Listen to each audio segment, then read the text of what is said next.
All around the world there are ancient places that few will ever see. Some are sealed to protect fragile art, others are hidden underwater, buried beneath earth, or locked away by war and religion.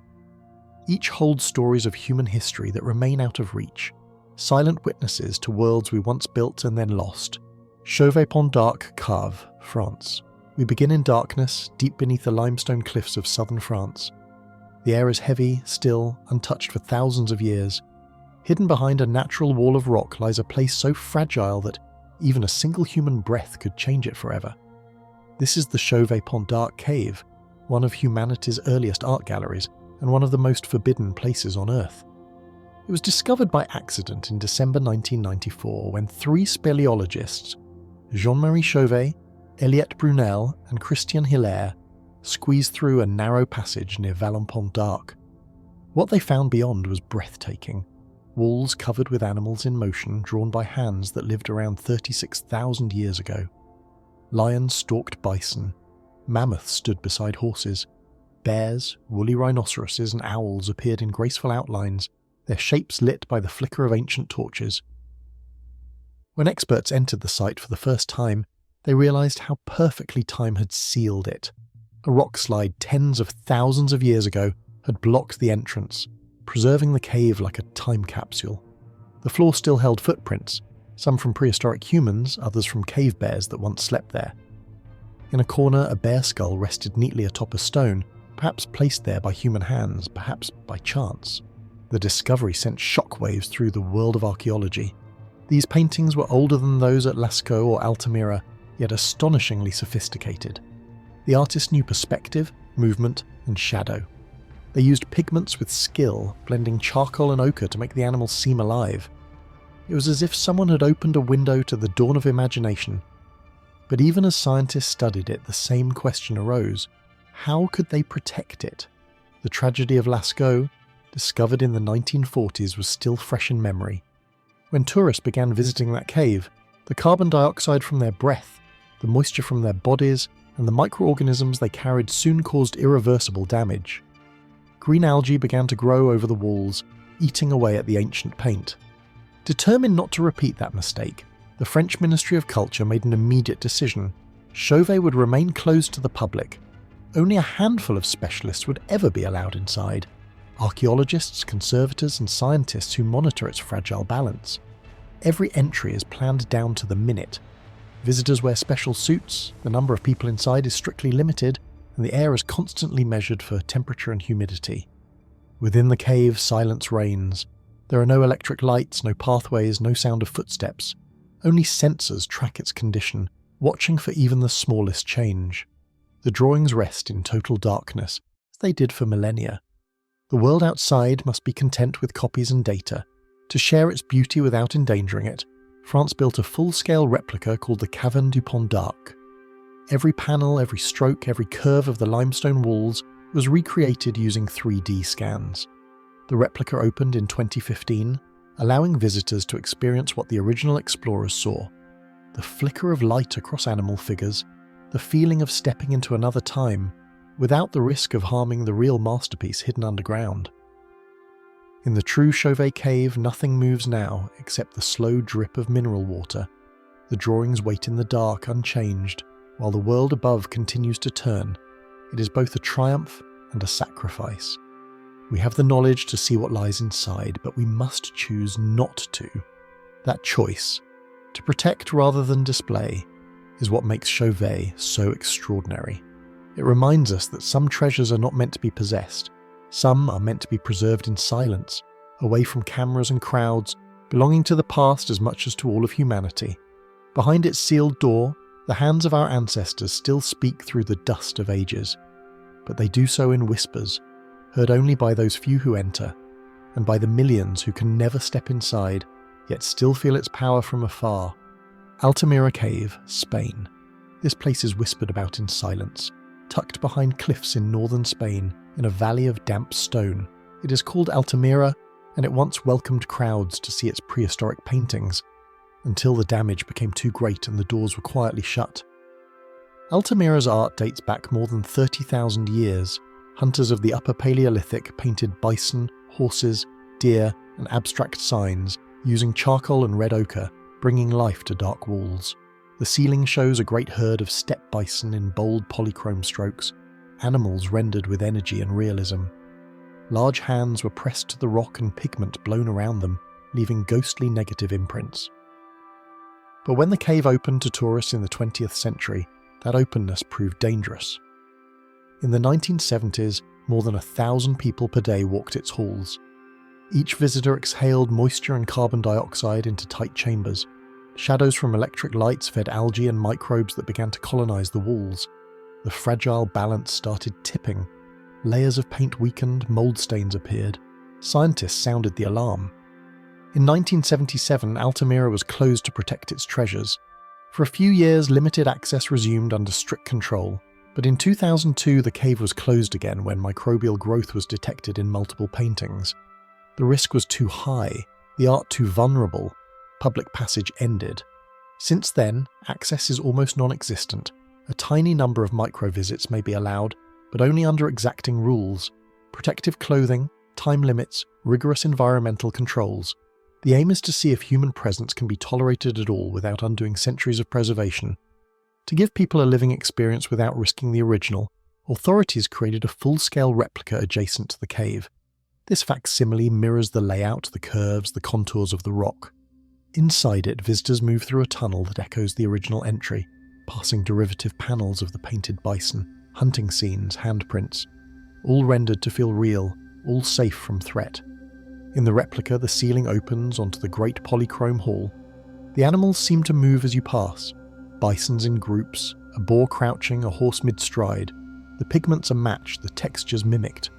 Up above, the darkness is shaped just like the original cave, so you feel immersed in ancient presence, though no part of your breath or footsteps touches the real walls. Meanwhile, behind locked doors, Altamira's inner chambers lie in deep hush. Sensors monitor every shift in humidity and CO2 concentration, in air temperature. Experts keep watch for any change. A single visit, a moment too long, might provoke further deterioration. The cave's microclimate is a fragile miracle maintained by restraint. Walking inside the replica, you sense both wonder and loss. You see art drawn millennia ago, but know you walk in someone's echo, not in the real cave. The original remains off-limits to all but a few scientists who enter under scrupulous protocols. Their footsteps are measured, their time inside limited, their impacts minimized. To study the paintings, researchers bring in high-resolution scanners, multispectral imaging, microscopic sampling in places already compromised.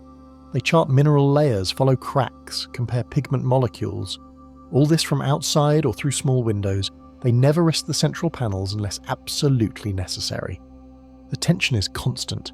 Art so precious that it must be hidden. Each generation debates whether to allow visitors, but often they choose to protect, not expose. The replica offers a compromise, access to the vision, while the real art remains sealed. Altamira teaches a powerful lesson. Some masterpieces must be seen indirectly, preserved not by display but by distance. In that hidden darkness, the ancient hands still rest against the wall. The colours remain waiting, and only science, careful and invisible, keeps their voice alive.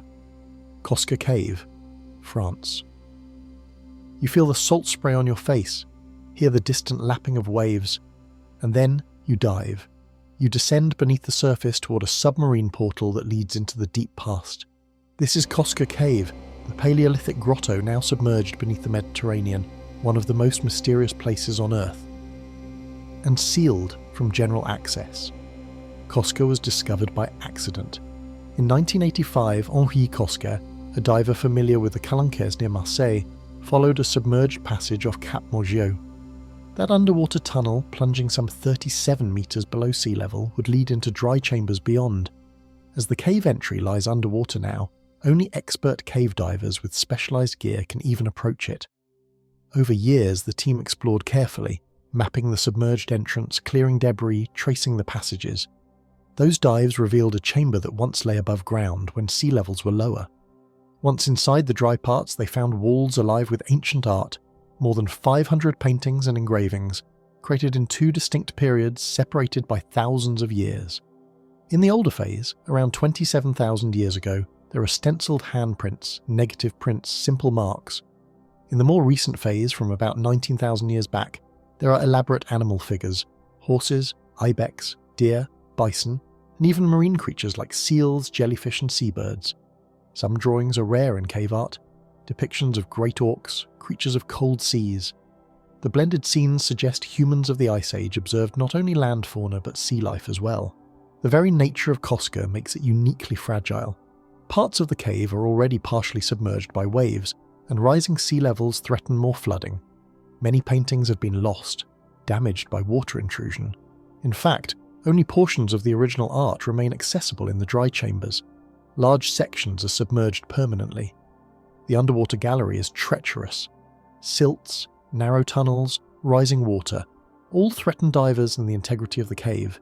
Because of these dangers, Cosquer is completely off-limits to casual visitors. No group tours, no public access. The only authorised entries are by small, carefully managed scientific or conservation teams, and even those operate under strict limits.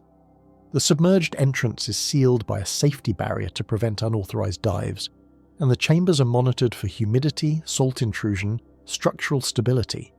To allow people to experience its wonders without risk, a faithful replica was constructed in Marseille.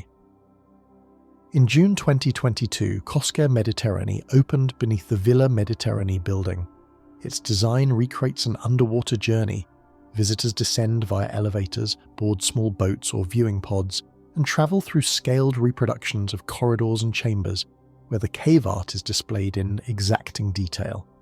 The reconstructions include not just the painted panels, but the relief of the stone walls, the curving ceilings, stalactites, contours of the rock. The designers worked from 3D scans and laser imaging, mapping the original cave in millions of data points, so that every painted animal, every hand stencil, every curve is placed as near as possible to the real cave. In that replica, you float through darkness, enter into starlit chambers of drawn animals, pass a wall of marine creatures flickering overhead, glimpse through ghostly light. You're inside an echo of the original, but your breath never touches the ancient walls. The real cave remains silent, depth-bound, sealed away. Within Cosquer's sealed corridors, no footstep echoes. Sensors gauge slightest shifts in humidity, salt content, temperature. Researchers record micro-changes of rock layers, survey cracks, track moisture seepage. Any human presence, even a single door opening, could upset the delicate balance. The threat is not only to art, it is to the cave's geology itself. Cosquer's story is bound tightly to climate, to rising seas. When the paintings were made, sea level was much lower. What is now deep underwater was once dry land. Over millennia, the sea crept inward, flooding the access tunnels and drowning ancient hallways. The path that was once walked by Paleolithic artists has gone underwater. Now our only route in is through machines, through guided tunnels, or in memory, in careful digital scans. Imagine what it would mean to step into Cosquer as the creators did, walking across a prehistoric floor, touching walls touched by ancestors, seeing horses and seals painted in charcoal and ochre. Yet that vision must remain a dream. The real cave cannot host crowds. It must stay hidden below the waves, shielded by water and guarded by science. In the depths, paintings remain, dim and unvisited. The tides press at doorways. The sea tests the barrier walls. Each year the waters rise a little more. But the art endures, held in stasis by salt stone and the ceaseless vigilance of conservators. The replica offers a window, but the true corridor lies under the sea, silent, inaccessible, a drowned world we glimpse only through shadows and scans. Lascaux, France. The corridor into shadow feels colder than you expect.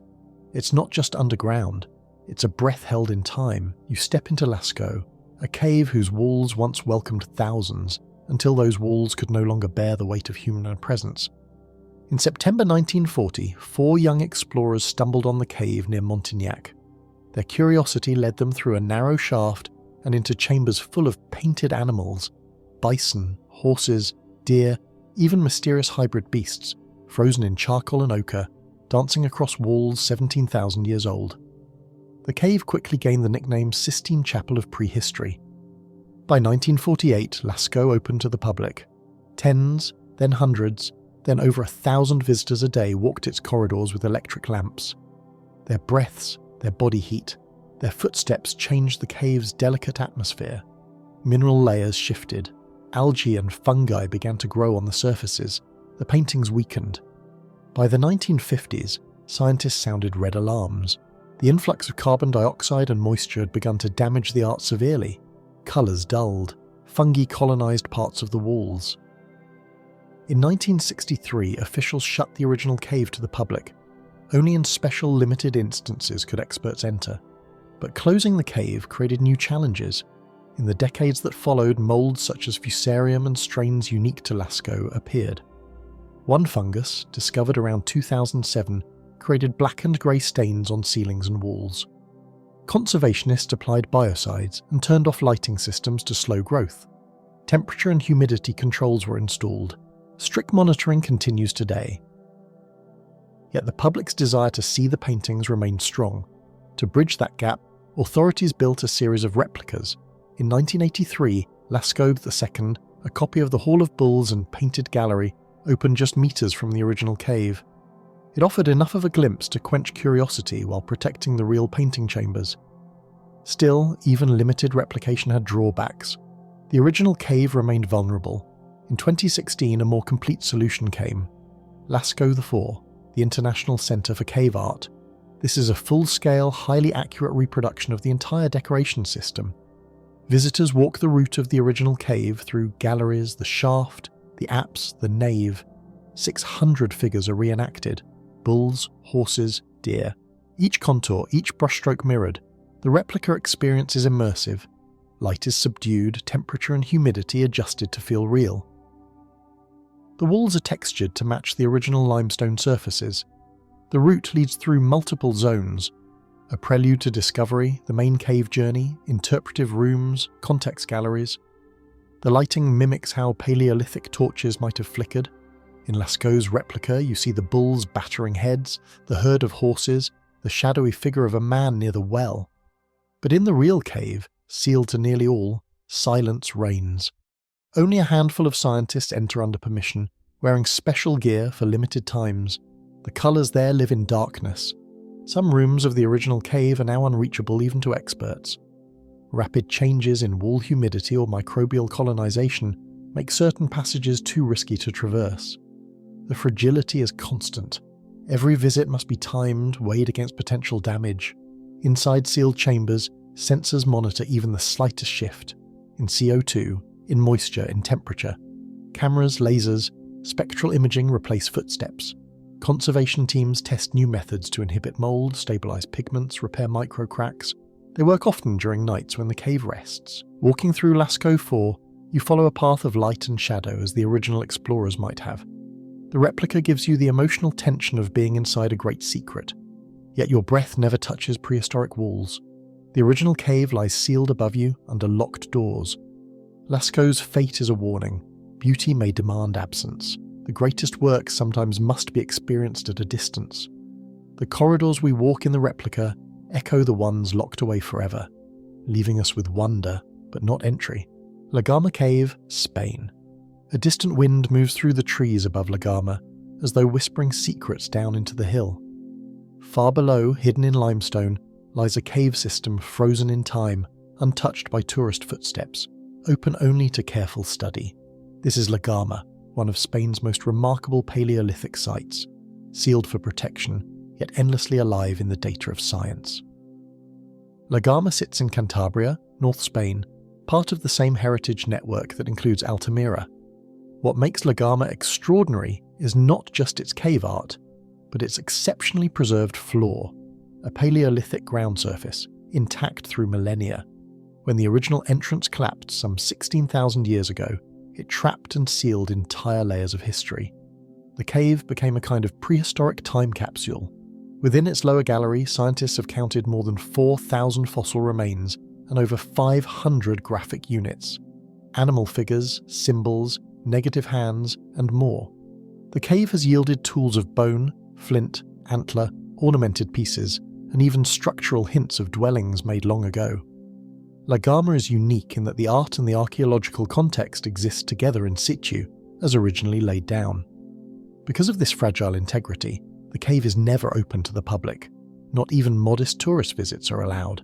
The site is strictly limited to scientific teams under controlled access. The decision is deliberate. Even minimal disturbance risks displacing sediments, altering humidity, or damaging ancient pigment traces. Researchers working there avoid traditional excavation methods. Instead, they bring the lab into the cave itself. Every analysis is made with non-invasive technologies: 3D mapping, hyperspectral imaging, micro-XRF, soil chemistry, all instruments rather than picks and shovels. They prioritize preserving the exact relationships among tools, pigments, bones, and sediments. A recent discovery within Garma, reported in 2023, underscores its depth of preservation. Archaeologists found a Paleolithic dwelling about 16,800 years old, still delimited by stone blocks and stalagmites. In its centre, they located the remnants of a fire spot, along with stone tools, shell fragments, bone implements, and engraved objects. That dwelling had lain untouched, sealed in place, waiting for discovery. Even as the dwelling emerged in scientific reports, its walls and floor remained off-limits to the public. All observations came from remote scanning, imaging, and sampling under very tight protocols. The surface was never swept, knocked, or cleaned. Every particle is precious. Garma's cave art is found on walls and ceilings adjacent to the preserved floors. Animal outlines, abstract signs, and hand stencils appear in zones that sit right next to undisturbed tool layers and bones. That proximity offers rare insight. We see art in its living context, with traces of pigment preparation, footprints, even pigment residues on tools. Access is so limited that only a small team is allowed in each season. They follow strict rules: clothing without fibres, limited time inside, no touching, no changes. Environmental sensors monitor temperature, CO2, humidity. Any shift triggers alarms. Scientific projects are phased carefully so as not to interfere with preservation. Public experience of Garma comes through replicas and virtual reconstructions. A model section of the lower gallery was reproduced and shown at the Cantabria Museum of Prehistory and Archaeology. Virtual reality tours allow people to navigate the cave's galleries, move among the painted figures and sense the depths, but always via simulation, not entrance. Garma teaches us that sometimes the best way to honour a site is to restrict human presence. In silence, the bones and pigments lie undisturbed. In darkness, the cave retains its whisper of the Ice Age. Scientists listen carefully, mapping, scanning, measuring, but they step lightly so as not to wake the delicate memory of ancient lives. Mausoleum of Qin Shi Huang, the sealed tomb, China. You hear the wind through grass atop a great mound of earth in the outskirts of Xi'an, where buried beneath is one of the most guarded secrets in history. This is the tomb of Qin Shi Huang, China's first emperor, and though it's one of the most legendary sites on the planet, its inner chamber remains sealed, untrodden, off-limits to all but a few. The terraced earthen pyramid marking the tomb is only the visible sign of a spectacular underground complex, perhaps rivaling any in the ancient world. In 1974, farmers digging a well nearby stumbled on fragments of clay soldiers. That led archaeologists to uncover 3 pits filled with life-sized terracotta warriors, chariots, horses, officials, all arranged to protect and accompany the emperor into the afterlife. But those pits lie outside the core tomb itself, which lies deeper, hidden under the mound. Historical sources, most notably Sima Qian, writing a century or so after Qin's death in 210 BCE, described a tomb unlike any other. He claimed that inside, the emperor's burial chamber was surrounded by rivers of liquid mercury, meant to represent the Yangtze, the Yellow River, and seas. The ceiling, according to the record, glowed with pearls as stars. Crossbows and mechanical traps were said to protect the interior from intruders. Modern core samples taken from the mound show elevated mercury levels, especially near where the chamber likely sits, lending some credence to that ancient account. Yet the tomb has never been opened. Why? Because the risks, both to human life and to delicate artifacts, remain too great. Archaeologists and Chinese authorities have repeatedly declined excavation, citing lack of technology to preserve the contents once exposed. When the terracotta warriors were excavated, many suffered damage from exposure to air, light, and changes in humidity. The lacquer and pigments began to flake immediately. The fear is that the tomb's interior, if opened, would face the same or worse decay. Moreover, the presence of mercury is a serious concern. Mercury is toxic in vapor form. If interior chambers contain lakes or rivers of it, exposure could be lethal. Some ancient narratives suggest that traps would release it upon intrusion. Core probes show that mercury is escaping through cracks in the earth, possibly leaking from sealed chambers below. These facts make the idea of opening the tomb not just a conservational gamble, but a health hazard. Beyond chemical danger, the legends of mechanical traps loom large. Ancient accounts claim that crossbow mechanisms and booby traps guarded the chamber. Any intruder might trigger a volley of arrows. Combine that with mercury flooding and structural collapse, and the tomb becomes a death trap more than a museum. Throughout this vast necropolis, only fragments of the outer complex have been excavated so far. The terracotta army pits lie to the east of the mound, and imperial park, halls, stables, sacrifice tombs lie beyond.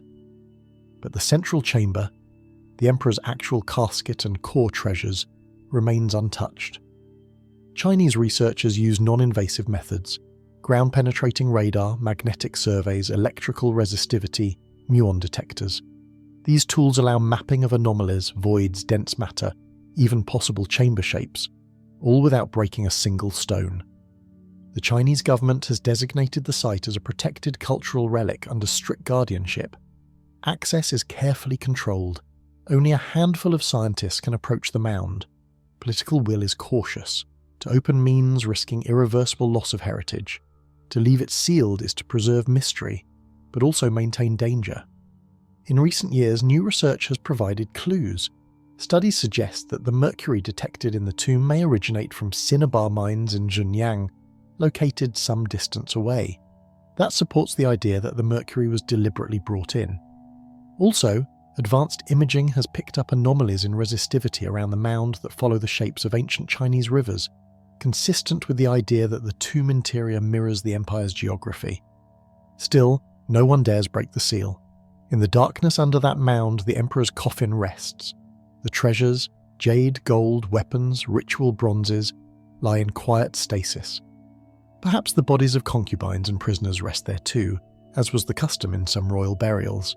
To step inside would be to disturb millennia of containment. We walk around the mound, passing guardhouses and gates, past the lines of tourists who view the outer site and the Terracotta Army Museum. But no visitor ever enters the core tomb. In every seismic shift, in every sample of soil gas, in every mapping scan, the tomb signals, and we listen, but we do not open. Imperial Kofun Tombs, Japan. A cold wind brushes across a vast grassy mound in Osaka Prefecture, and beneath that earth lies a secret sealed by centuries of tradition. These are the Imperial Kofun Tombs of Japan, giant burial mounds where emperors and nobles were laid to rest. But to this day, the doors to their inner chambers remain closed, watched over by the Imperial Household Agency, which allows virtually no access. In the Age of Kofun, from roughly the 3rd to 7th centuries CE, Japan's elite built massive mounds, keyhole-shaped, circular, square, over graves. Some Kofun reach lengths of 400 to 500 meters. Among them, Daisen Kofun stands out. At about 486 meters long, it is widely believed to be the tomb of Emperor Nintoku. Today it is part of the Mozu Furuichi Kofun Group, recognized as a UNESCO World Heritage Site. But visiting these tombs does not mean stepping inside them. The Imperial Household Agency regards many of the Kofun, especially those thought to be imperial mausolea, as sacred imperial property. They maintain that excavation or entry would desecrate the resting place of ancestors. Over time, this stance has ruled out archaeological digs or public tours of the interior chambers. When scholars ask to conduct serious study, their requests are very often refused or limited to surface observation. Inside the mound, nearly nothing is known for certain. Unlike many archaeological sites where artifacts are revealed, catalogued, displayed, here the silence is policy. In 2018, a rare joint survey was allowed at Daisen in cooperation with the city of Sakai, but only in selected trenches and under heavy oversight, and no inner chambers were breached. That near absolute control stems from centuries of respect for imperial tradition. After the Meiji Restoration, the imperial family gained political and symbolic importance, and their ancestors' tombs became deeply enshrined in cultural practice. The Imperial Household Agency took custodianship of around 900 tombs across Japan, declaring them private graves. Archaeologists see this as a major barrier to unlocking Japan's ancient history.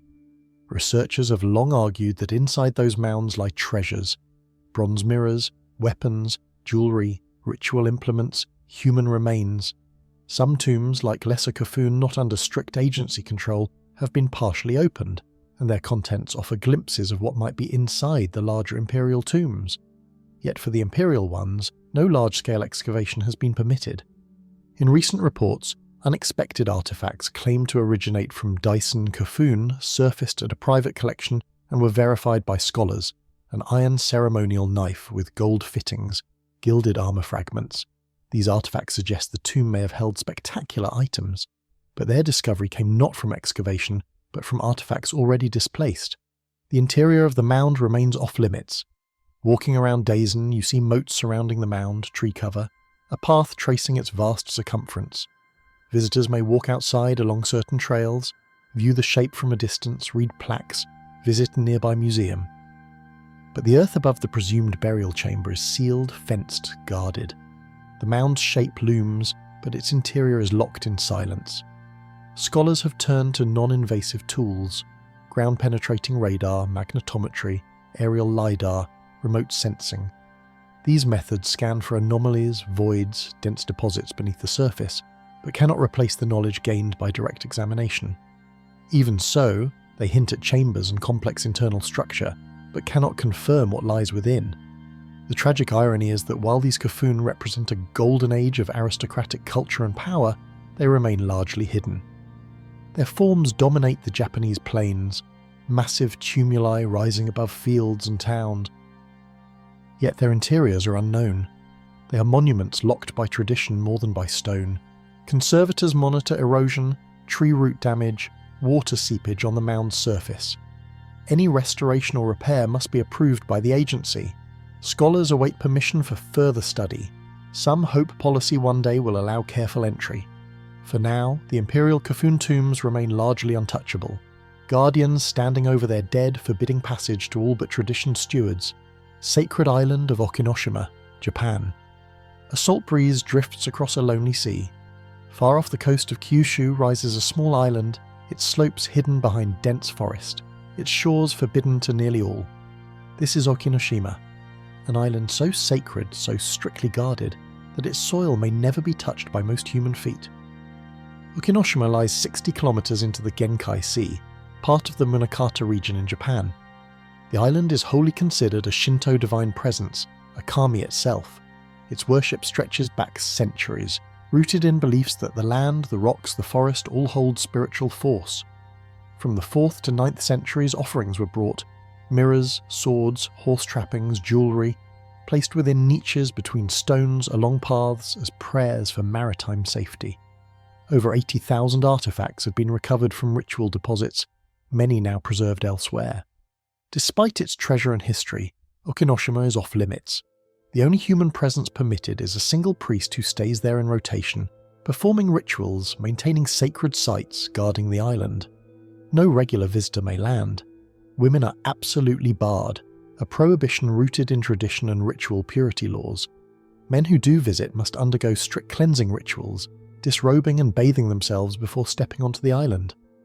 For centuries, rites at Okinoshima were the domain of priests and elite emissaries. Once a year in earlier eras, about 200 men were permitted to land after purification to offer prayers and tribute. Yet even that practice has fallen away in modern times. Because of UNESCO's designation in 2017 and concerns about overexposure and disturbance, the annual landing was suspended indefinitely. The island remains in silence.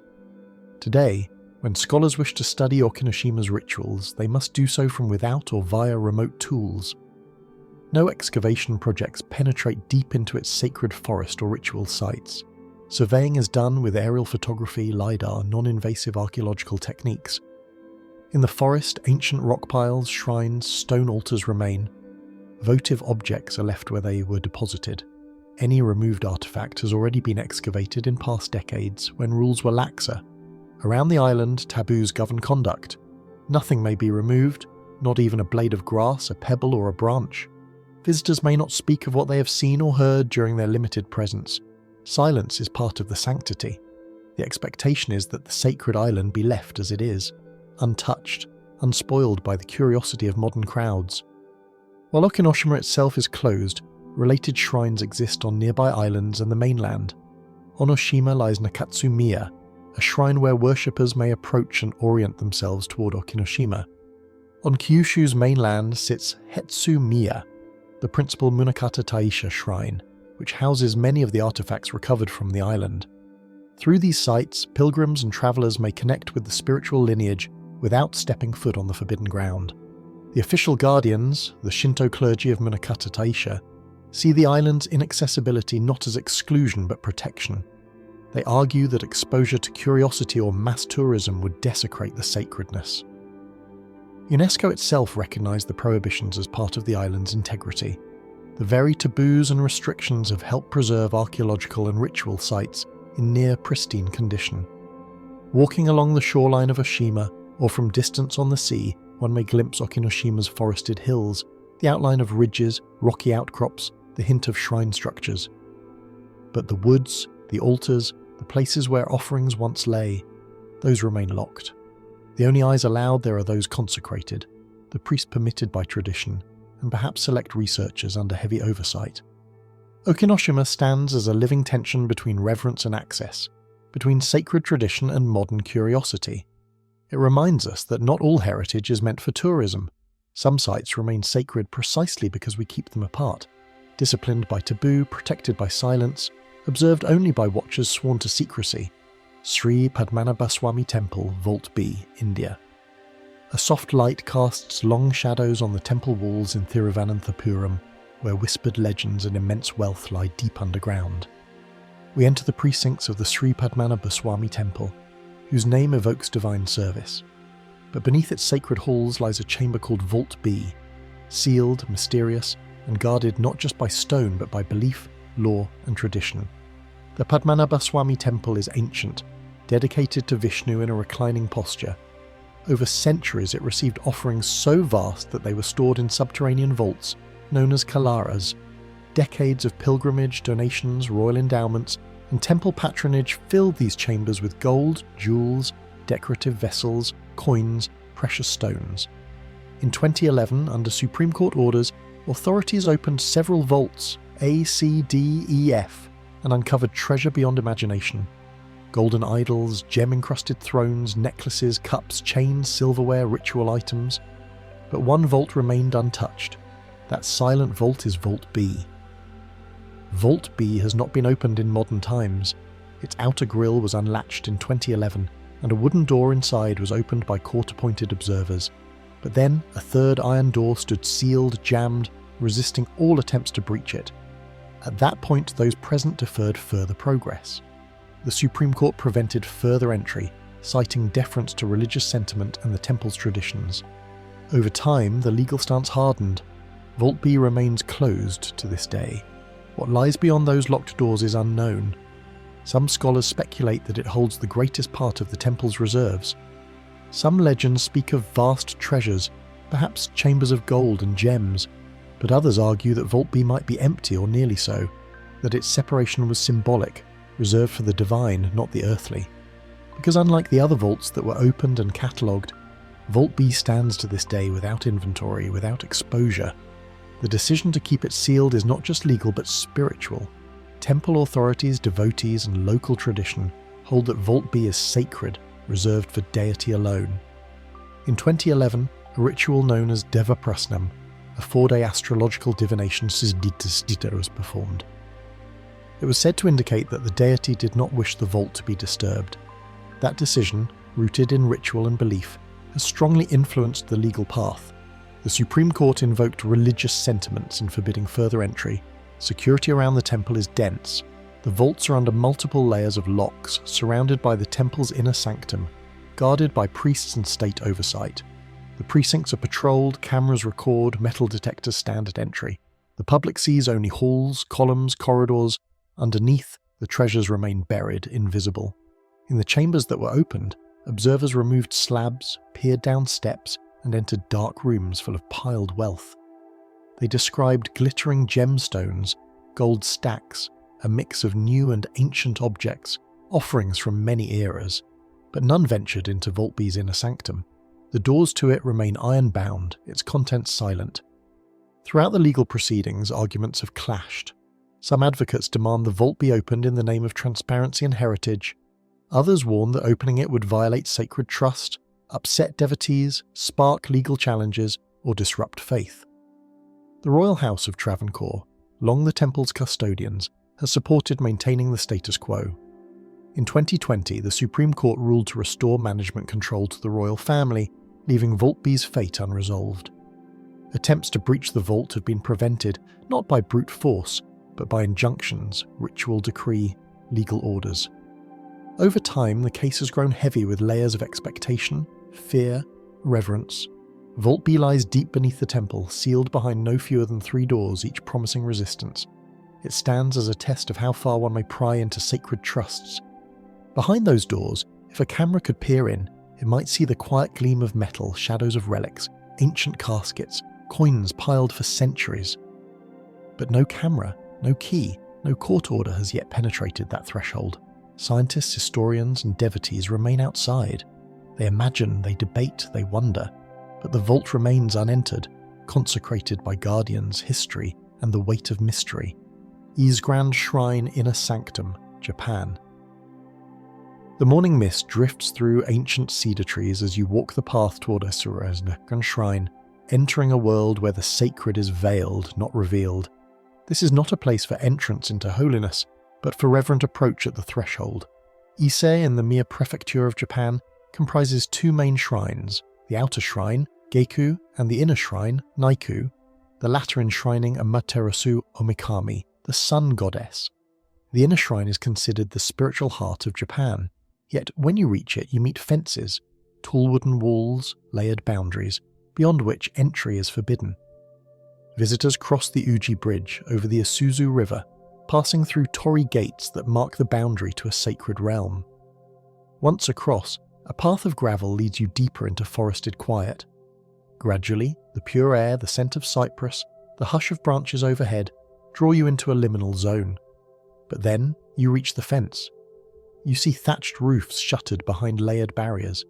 The building itself is hidden. You may only approach so far. Inside those fences, only seen but never entered, lie the inner sanctum of Naiku.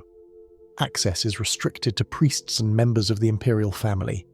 Very few ever cross the inner gates.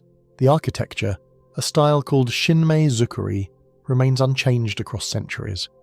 Each element, the thatched roof, unpainted wood, interlocking beams, is designed to reflect purity and tradition. Only those granted permission may approach beyond the Tamagaki fences. 4 fences, outer Itagaki, outer Tamagaki, inner Tamagaki, and Mizugaki, guard the shrine's innermost sanctum. Ordinary visitors move at the outermost level, never past gates designed to shield the sacred. As one guide notes, only the emperor and empress are generally allowed to pass the innermost barrier. Other high officials may step as far as the outer Tamagaki. The rest of us stay outside. The effect is powerful. Holiness isn't democratized. It remains elevated, removed, shrouded. You see glimpses, patterns of roof beams, lines of wood, silhouettes. But not the altar, not the deity, not the object of worship. Photography is prohibited beyond certain gates to reinforce the sanctity of what lies hidden. On certain rare occasions, the rules loosen slightly. During the Shikinen Sengu ritual, every 20 years the shrine buildings and some precincts are rebuilt on adjacent land. During that period, people who live in Ise sometimes may enter areas normally closed. But those moments are temporary, tightly controlled and still preserve chief boundaries. The public may roam the forest walkways, observe auxiliary shrines, tree groves and pilgrimage paths. They may move toward the fences, pause, bow, offer prayer from a distance. But all steps stop short of the inner realm. The sacred core remains sealed. Inside the hidden space stands the sanctum of Amaterasu and the sacred mirror, one of the 3 imperial regalia of Japan. That mirror is said to dwell only in the presence of the deity, hidden from all but the chosen few. The inner architecture, the ritual implements, the shrine's axis, these lie in silence unseen. Nearby, ancillary shrines, gates, halls, purification sites lie open. At Kaguraden, charms and amulets are offered. At purification troughs, worshippers cleanse themselves. Visitors move in the outer precincts, yet always circumscribed, never crossing the threshold of the divine. Through generations, the guardianship of Ise's inner sanctum has remained consistent. Even as millions of pilgrims pass through, the core remains barred. Priests hold keys, the imperial family holds privilege, the walls stand firm, the fences stand firm. Walking away, you carry the memory of hidden holiness. Light filters through the forest, the gates remain unmoved, and behind them lies a sacred world, safe, silent, and sacred. Mount Athos, Greece. A boat cuts through grey water as dawn breaks, and a rugged silhouette rises from the mist. This is Mount Athos, the holy mountain of Greece, a place ruled by monks, guarded by ancient law, and closed to almost everyone. Mount Athos stands on the easternmost of the three peninsulas of Chalkidiki, a long, finger-shaped stretch of land pointing into the Aegean Sea. For more than 1,000 years, this self-governing monastic republic has been home to Orthodox monks, devoted entirely to prayer and labour. But entering this world is not a simple journey. Before you can set foot on Athos, you need a special permit, the Daemoniterion, issued by the Pilgrims Bureau in Thessaloniki. Only men can apply. Women are forbidden from entering by a rule called avaton, a prohibition that dates back more than a millennium. Even female animals are barred, a symbolic extension of the same law. The monks say it protects their vow of celibacy and preserves the purity of their spiritual community. The restriction has been respected by both the Greek state and the Orthodox Church, and it is enforced to this day. Each day, only a small number of visitors are allowed to enter, 100 Orthodox Christians and 10 non-Orthodox. Their names are recorded, and their movements are tracked throughout their stay. Once a permit is granted, the pilgrim travels to the coastal town of Uranoupoli, where an early ferry departs toward the peninsula. As the boat moves through the mist, monasteries appear on the cliffs, massive stone fortresses with domes and bell towers, half hidden by forest. Arrival takes place at Daphne, the small harbour that serves as the official gateway to Athos. From there, the path winds inland to Caries, the administrative capital of the monastic community. Around it lie 20 major monasteries, along with smaller skeets and hermit dwellings scattered among the steep slopes and coastal coves. Each monastery follows its own rhythm of prayer, work, and silence. Inside the monasteries, the atmosphere feels centuries apart from the outside world. Electricity is minimal, meals are served in silence while monks read aloud from scripture. The rhythm follows the Byzantine calendar and time itself feels slower, marked by the toll of bells instead of clocks. Visitors sleep in simple guest houses, eat bread, olives and soup, and are expected to participate in evening and morning prayers. Even among men, not all areas are accessible. Each monastery has inner courtyards, relic rooms and sanctuaries closed to visitors. Some relics, icons and manuscripts are never displayed. Permission is needed to photograph or record. Life on Athos follows discipline, privacy and devotion above all else. The monks of Mount Athos have maintained this autonomy through empires and wars. Byzantine emperors, Ottoman sultans and modern governments all granted them protection. Today, the Greek constitution formally recognizes Athos as an autonomous monastic state, under the spiritual jurisdiction of the ecumenical Patriarch of Constantinople. The border is a real one, guarded, fenced, patrolled by Coast Guard boats to prevent unauthorized entry. The isolation has preserved not only spiritual life, but an immense cultural heritage. The libraries of Athos hold some of the oldest surviving manuscripts in Greek Christianity: Gospels, illuminated codices, music, and chronicles written on parchment by candlelight. Yet most of these remain hidden, handled only by trained monks and archivists. Those who visit describe an overwhelming quiet. There are no advertisements, no streetlights, no cars beyond a few shared vehicles for transport. Time moves by the ringing of bells and the rhythm of chanting. The scent of incense mixes with sea air, and voices echo inside domed chapels built hundreds of years ago. From the hills, the Aegean stretches in all directions. Looking out, you see nothing but sky and sea. Behind you, the monasteries rest under shadow, their doors closed to the world. As the ferry returns to the mainland, you understand that Athos is not a tourist destination. It is a living fortress of prayer, protected by its rules, preserved by its silence, and guarded by those who have vowed never to leave. Grotta dei Cervi, Porto Badisco, Italy. You stand on a rugged coast in Apulia, where wind and sea sculpt the cliffs. Below your feet lies a hidden realm of pigments, symbols and shadows, the Grotta dei Cervi, the Cave of the Deer. This subterranean chamber, with walls painted in blood-red ochre and bat guano, is closed to ordinary visitors for its own fragile survival. The cave was first discovered on February 1st, 1970, by a team of speleologists from Magli. They found that beneath fissures in rock lay a vast painted complex stretching across 3 main corridors. The walls and ceilings of those galleries teem with images: deer in motion, hunting scenes, stylized human figures, geometric and abstract symbols. It is the most significant Neolithic rock art complex in Europe still intact. As soon as its importance became known, authorities moved quickly to protect it. The cave was closed to the public, not just shut off, but locked away. Even many researchers now cannot enter. Access is deeply restricted to prevent alteration of the cave's microclimate, which has preserved the paintings for millennia. Inside, the layout is intricate. The first corridor stretches nearly 200 meters before branching.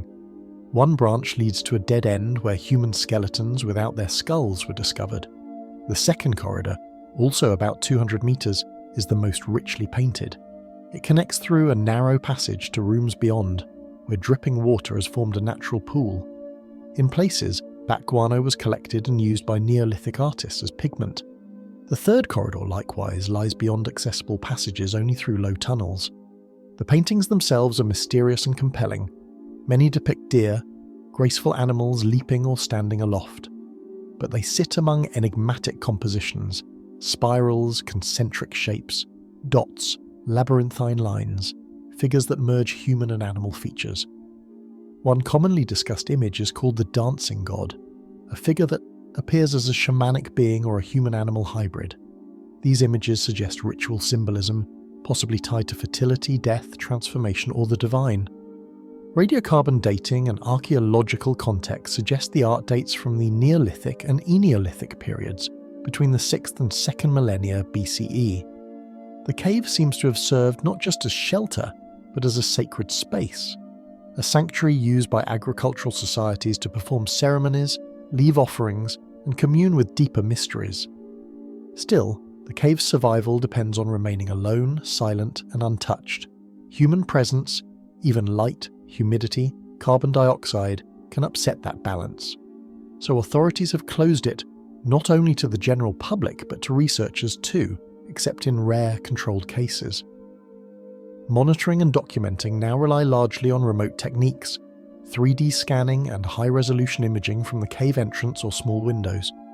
Between 2005 and 2010, a major project digitized the cave interior, combining 2-dimensional images and 3-dimensional models, mapping every curve of pigment, niche, and rock face.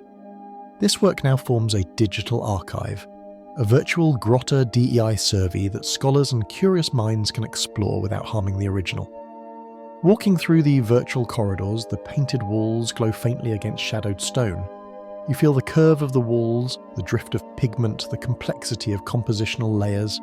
But behind the screen, the real cave lies untouched in darkness. In the surrounding land, guided tours may lead to the cliff edges above Porto Badisco, to geological features or museums that display artifacts and interpretive graphics. But no official tour descends into the cave's tunnels. The map of the site remains carefully unpublished in full to limit temptation and protect the unexplored regions. Some proposals have emerged, to build a replica nearby, to open limited viewing via tunnels or controlled galleries. But these plans meet bureaucratic inertia, funding challenges and concern from conservators. Many fear that any entrance, even controlled, might destabilize temperature, humidity or airflow, damaging the fragile murals. For now, the Grotta dei Cervi remains one of the most hidden masterpieces of prehistory. It is a mapeless domain of pigments and shadows, of shapes drawn thousands of years ago, locked in silence. The cave itself breathes slowly, protected by isolation. Its art speaks in red and black, in gesture and spiral, and we listen, but do not enter. Maltravieso Cave, Spain. You approach an unassuming limestone slope on the outskirts of Caceres, Spain, the air warm and still. Deep below that gentle terrain lies Maltravieso Cave, a sanctuary of ancient hands pressed against stone now sealed from ordinary eyes to protect what remains. The cave was discovered in 1951 during quarrying operations. Workers blasting rock suddenly opened a fissure into the subterranean system. They stepped in and found bones, pottery fragments, and indications of human use. It wasn't until a few years later that scholars recognized the cave's deeper significance. Its walls were covered with stenciled handprints, dozens of them. Over the decades, archaeologists counted some 71 negative hand stencils on the walls of Maltravieso.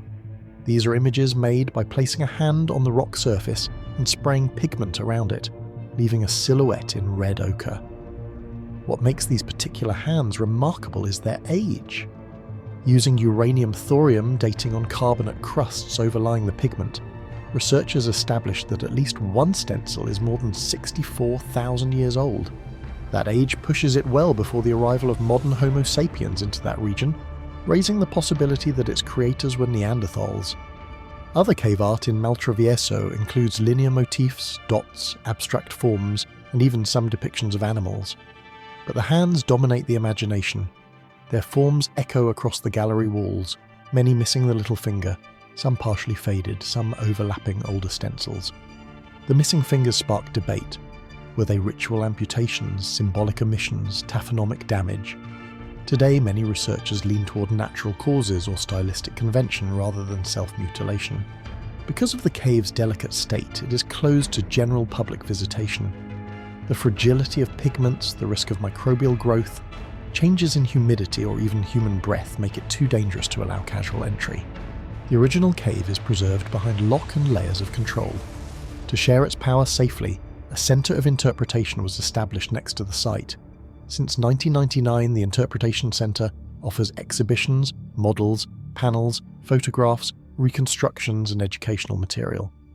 Visitors come there to learn the story, how the cave was discovered, how the hand stencils were made, what they might mean, and how they fit within the broader timeline of human and Neanderthal artistry. From time to time, limited visits are permitted, always under strict constraints. A small group, guided by cultural authorities, may enter for a brief period under controlled lighting and clean clothing with environmental monitoring. These visits are rare and often one-off. Each person may only enter once to reduce cumulative impact. Inside those brief windows, scholars photograph, scan, measure and document, but never touch. Cameras with infrared and ultraviolet filters capture pigment residue invisible to the eye. 3D laser scanners map wall contours, micro-relief, cracks, fissures. Subtle shifts in temperature or moisture are monitored continuously. Even for scientists, interior access is limited to parts of the galleries deemed stable. The deeper or more vulnerable passages may be off-limits entirely, to protect the entire system from disturbance. Any work must be incremental, reversible, cautious. The risk to the art outweighs urgency. The Interpretation Centre has a partial replica of one gallery, showing stencils as they appear in situ. Alongside are large-scale photographs, pigment samples, and mock-ups of wall relief. Audio narrations and videos guide visitors through the cave's internal geography, while entering the real rock is forbidden. Through those exhibits, people feel the presence of hands laid down tens of millennia ago. Fingers splayed, palms pressed to stone, pigment speaking across time. But it is always mediated, always kept behind glass or projection. The art becomes indirect, yet no less haunting. To date, the cave's conservation has held. The protective closure, plus limited, well-managed research, has allowed the pigment to remain stable. Restoration is minimal. Instead, the emphasis is on non-invasive science. Sampling is extremely restricted. When conducting dating or pigment analysis, scientists use micromethods or ancillary material, not primary surfaces wherever possible. Maltravieso stands among very few caves whose art may have been made by Neanderthals, making it central to debates about the origins of symbolic behaviour. Its age challenges the assumption that artistic capacity is uniquely human. But even as its scientific significance grows, its access remains restricted. You leave behind the Interpretation Centre, walking across the terrain above the cave. The limestone hides its secrets well. The hands remain pressed beneath stone, behind darkness. The voice in the walls is stilled for most, but for those few who see, it whispers across time. Cima de los Huesos, Atapuerca, Spain. A hush lies above the Sierra de Atapuerca, where limestone hills cradle the Cima de los Huesos, the pit of bones, a cavern where hundreds of human fossils sleep in deep darkness, seen only by scholars who carry science's key. First glimpsed during exploratory digs in the 1970s, the Sima lies at the bottom of a shaft that descends from inside the Cueva Mayor system. Access is narrow, steep, dangerous. The path takes researchers through small passages and rugged tunnels to reach the chamber, deep underground where the bones lie embedded in sediment and rock. Inside, the chamber is compact, roughly 8 by 4 meters, with ceilings from 1 to 2 meters high in spots.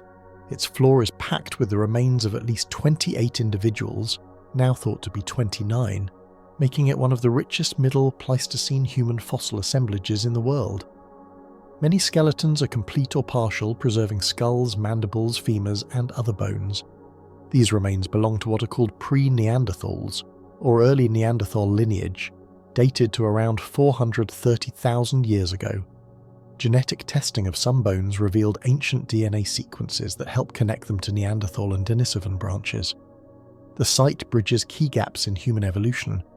Bones of cave bears, carnivores, and other fauna also lie around the human specimens, though the human remains make up the heart of the deposit. One strange artifact, called the Excalibur biface, was found lodged in the sediment, a finely made stone hand axe that dates roughly to the same period. It may have been an offering or part of ceremony. The bones show signs of trauma. Many skulls display healed injuries, fractures, cuts. Some researchers interpret these as evidence of interpersonal violence or ritual behaviour.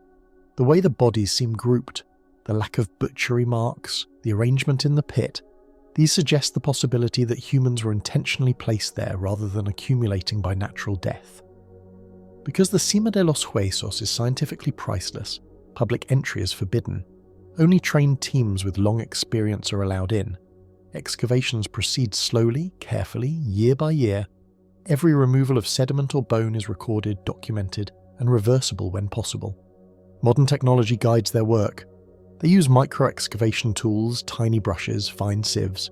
They take soil samples for geochemistry, microfaunal remains, pollen traces, microscopic analyses. They scan walls and sediments in 3 dimensions. They employ X-ray and CT imaging to examine bones in situ before extracting them. Researchers enter in small groups under strict protocols. They wear gloves, protective clothing, avoid disturbing the microclimate. They limit time underground. They monitor humidity, CO2, temperature to prevent damage to bones or dust stirring. The act of breathing, moving, shifting sediments can threaten fragile fossils. Every figure mapped, every bone catalogued, every fragment photographed before removal. The sediment layers are noted. Which bone lies atop which, how sediments flow, how the cave's roof and walls affect deposition. Interpretation depends not just on the bones, but on their context. Work continues in summer campaigns. Teams return layer by layer, adding to knowledge slowly, not bursting in like treasure hunters. Each season reveals a few more fragments, perhaps a skull piece, a femur segment, a tooth. They push outward on the margins of the deposit, but rarely enter deepest zones. The Sima's significance is immense. It gives insight into body size, anatomy, health, diet, pathology, trauma, DNA, relationships among individuals. It helps trace how Neanderthals evolved. It raises questions of funerary behaviour deep in human history. It shows that ancient humans had complex lives, bodies, social patterns, long before written records. Above you, daylight filters through cracks, but below, the chamber remains sealed, reachable only to those who hold the tools, the protocols, and the patience. In the pit, bones whisper their stories, years layered over years, mystery preserved, knowledge pursued. Rising Star, Dinaledi Chamber, South Africa.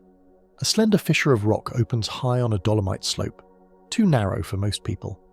That is your entry, only in imagination, into the Rising Star cave system in South Africa. Deep within lies the Dinaledi Chamber, a tight, complex cave where the remains of Homo naledi rest, and where human access is limited to specialized scientists alone. The Rising Star system lies in the cradle of humankind, not far from Johannesburg. In 2013, 2 cavers exploring a vertical chute found a chamber about 30 meters underground, strewn with bones. The path to reach it is treacherous. Narrow corridors, squeezes, vertical drops, and turns so tight that only very small flexible bodies can pass. One section is known as Superman's Crawl, where you must press one arm tight to your side and reach forward with the other. Within the Dinaledi chamber, more than 1,500 fossil specimens have been recovered, representing at least 15 individuals of Homo naledi. The bones include skulls, jaws, ribs, hands, feet, and partial skeletons from infants to adults. The finds include specimens nearly complete in place. The dating suggests these fossils lived between roughly 335,000 and 236,000 years ago in the Middle Pleistocene. The chamber's remoteness and fragility dictate that only trained researchers may go in. The cave is not a site for casual entry. Every expedition is planned to the smallest detail, with safety, preservation, and minimal disruption guiding every move. Teams select underground astronauts, specialists skilled in both excavation and navigating tight spaces. In fact, only about 48 people have ever been documented to have entered the Dinaledi chamber. Inside, the chamber is small and cramped, maybe 3 to 5 meters across at its widest, and with low ceilings in some sections. Bones lie scattered in clay-rich sediment, no signs of predators, no evidence of flooding, no large rockfalls, and little disturbance point toward deliberate placement of those remains. Some scholars argue that Homo naledi may have practiced a form of deliberate body disposal, carrying bodies deep into the cave over time. Still, that idea remains debated. Critics point out possible alternative explanations: water movement, sediment collapse, or natural geological processes. But what is clear is that the conditions for preservation are exceptional: stable temperature, protection from external elements, the sealed nature of the chamber. When scientists work inside, they wear protective suits, gloves, dust masks. Every tool is chosen for precision. Sediment is removed in millimeters. Laser scanners map the walls. 3D imaging captures bone surfaces in fine detail before even touching them. Each bone is documented in situ before being lifted. The path is narrow, in some parts only one person may pass at a time. Excavation proceeds slowly, in annual or seasonal campaigns. In many years, only a few fragments are recovered. The risk of damaging fossil edges or stirring dust is very real. Researchers may scrub mortar filaments from bones but never touch pigment or microtraces. When an object is removed, its position, orientation, soil context, surrounding microfossils, and even moisture are recorded.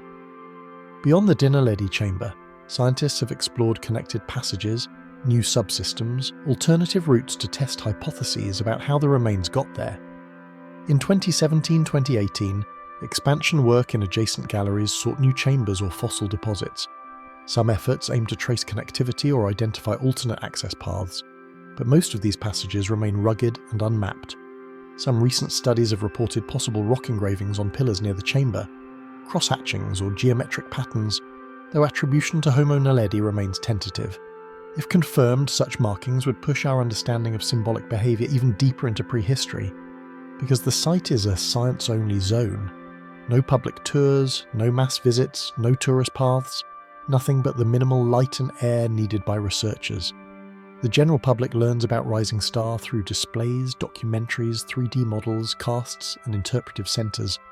Those media show the bones, the tools, the chamber walls, but they never let you step inside. The Dinaledi chamber remains one of the most inaccessible places on Earth. It offers whispers of ancient lives, preserved in bone and clay, buried in darkness. Scientists go in to listen carefully and leave no trace. Balamku Cave, Chichen Itza, Mexico. The air inside is heavy, thick with dust and the scent of limestone. Torchlight flickers over ancient walls, revealing the hidden vaults of Balamku Cave, a buried sanctuary beneath the great city of Chichen Itza. Its name means Cave of the Jaguar, and though discovered decades ago, it remains sealed once more, guarded not by myth, but by the caution of science. In 1966, a local farmer accidentally found the entrance. Archaeologists entered briefly, recognizing the presence of ancient offerings, but fearing damage and lacking proper tools, they sealed the cave again. For more than half a century, Balamku slept beneath the Yucatan Peninsula, forgotten under layers of stone and dust. Then, in 2018, a team from Mexico's National Institute of Anthropology and History reopened it. The work was led by archaeologist Guillermo de Anda, who had been mapping underground systems around Chichen Itza. His team followed a narrow tunnel, crawling on elbows and knees through cramped passages where the air was hot and still. What they found stunned them. Inside the chamber lay hundreds of ritual objects, incense burners, plates, vessels, figurines, and fragments of jade shells and seeds. Many bore the likeness of Tlaloc, the rain and fertility god. The offerings had not been looted, moved, or even touched for over 1,000 years. The soot from ancient fires still clung to the walls, and the faint smell of copal resin lingered in the air. Archaeologists realized they were seeing the cave as the Maya priests had left it. Unlike other sacred sites, Balamku had never been disturbed by modern excavation or tourist intrusion. The objects were left in situ, exactly where they had been placed during ceremonies, possibly to honour the underworld and request rain in a time of drought. The condition of preservation was extraordinary. Every bowl, every pot, every burner lay covered in the same sediment that had settled there over centuries. To reach them required physical endurance and extreme care. The passages were so tight that no heavy equipment could enter. Researchers had to slide forward with cameras and small lights strapped to their helmets, working for hours in intense heat and near total darkness. They documented every artifact through high-resolution photography and 3D scanning, mapping the layout of the chambers without removing a single piece. Some vessels appeared intentionally broken, as if shattered as part of a ritual act. Others were arranged near natural stalactites and rock formations that resembled animal shapes. The combination of fire marks, incense residues, and water drips suggested that ceremonies blended the elements of earth, fire, and water, communicating with deities believed to dwell beneath the surface. The team collected environmental samples and residue traces, discovering remains of organic material, bits of food, plant fibers, even ancient smoke trapped in the soot. Each fragment told a story of ritual continuity. The finds connected Balamku to the wider ceremonial network of Chichen Itza, showing how the Maya viewed caves as entrances to the underworld, places where humans could speak directly to gods. After months of careful documentation, the team made a decision that surprised many. They resealed the cave. The reason was conservation. The microclimate inside, unchanged for over a millennium, could easily collapse if exposed to air, humidity, or visitors. Even human breath or camera heat could shift the fragile balance. Once closed again, Balamku returned to silence. Now, no one enters.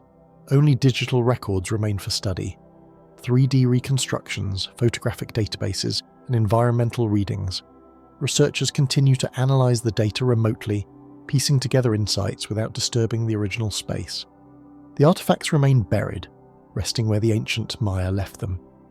On the surface, tourists still walk the grand plazas of Chichen Itza, gazing at the pyramid of Kukulkan, unaware that below their feet lies another world, one that remains sealed, hidden in darkness. The offerings below speak to gods long silent, untouched by modern hands. Balamku today is a paradox, discovered, studied, and then buried once more. Its treasures lie beyond reach, preserved through restraint. The entrance is closed, the tunnels dark again, the clay still cool around its secrets. Qumran Caves, West Bank. The cliffs above the Dead Sea are silent, their pale rock cut by shadows and wind. From a distance they look like any other stretch of desert ridge, dry, empty, unchanging. But hidden within those cliffs are the Qumran Caves, the vaults where the Dead Sea Scrolls were found and where no visitor may step today. In 1947, a Bedouin shepherd searching for a lost goat threw a stone into a crevice and heard the shatter of pottery. What he found inside that cave would rewrite parts of history. Ancient scrolls sealed in jars, fragile and blackened by time. Those fragments, later identified as among the earliest surviving copies of biblical texts, were the beginning of a discovery that transformed archaeology and religion alike. Between 1947 and 1956, 11 caves around the Qumran site yielded nearly 900 manuscripts, written mainly on parchment and papyrus. Some were nearly complete scrolls, others fragments that had to be pieced together like puzzles.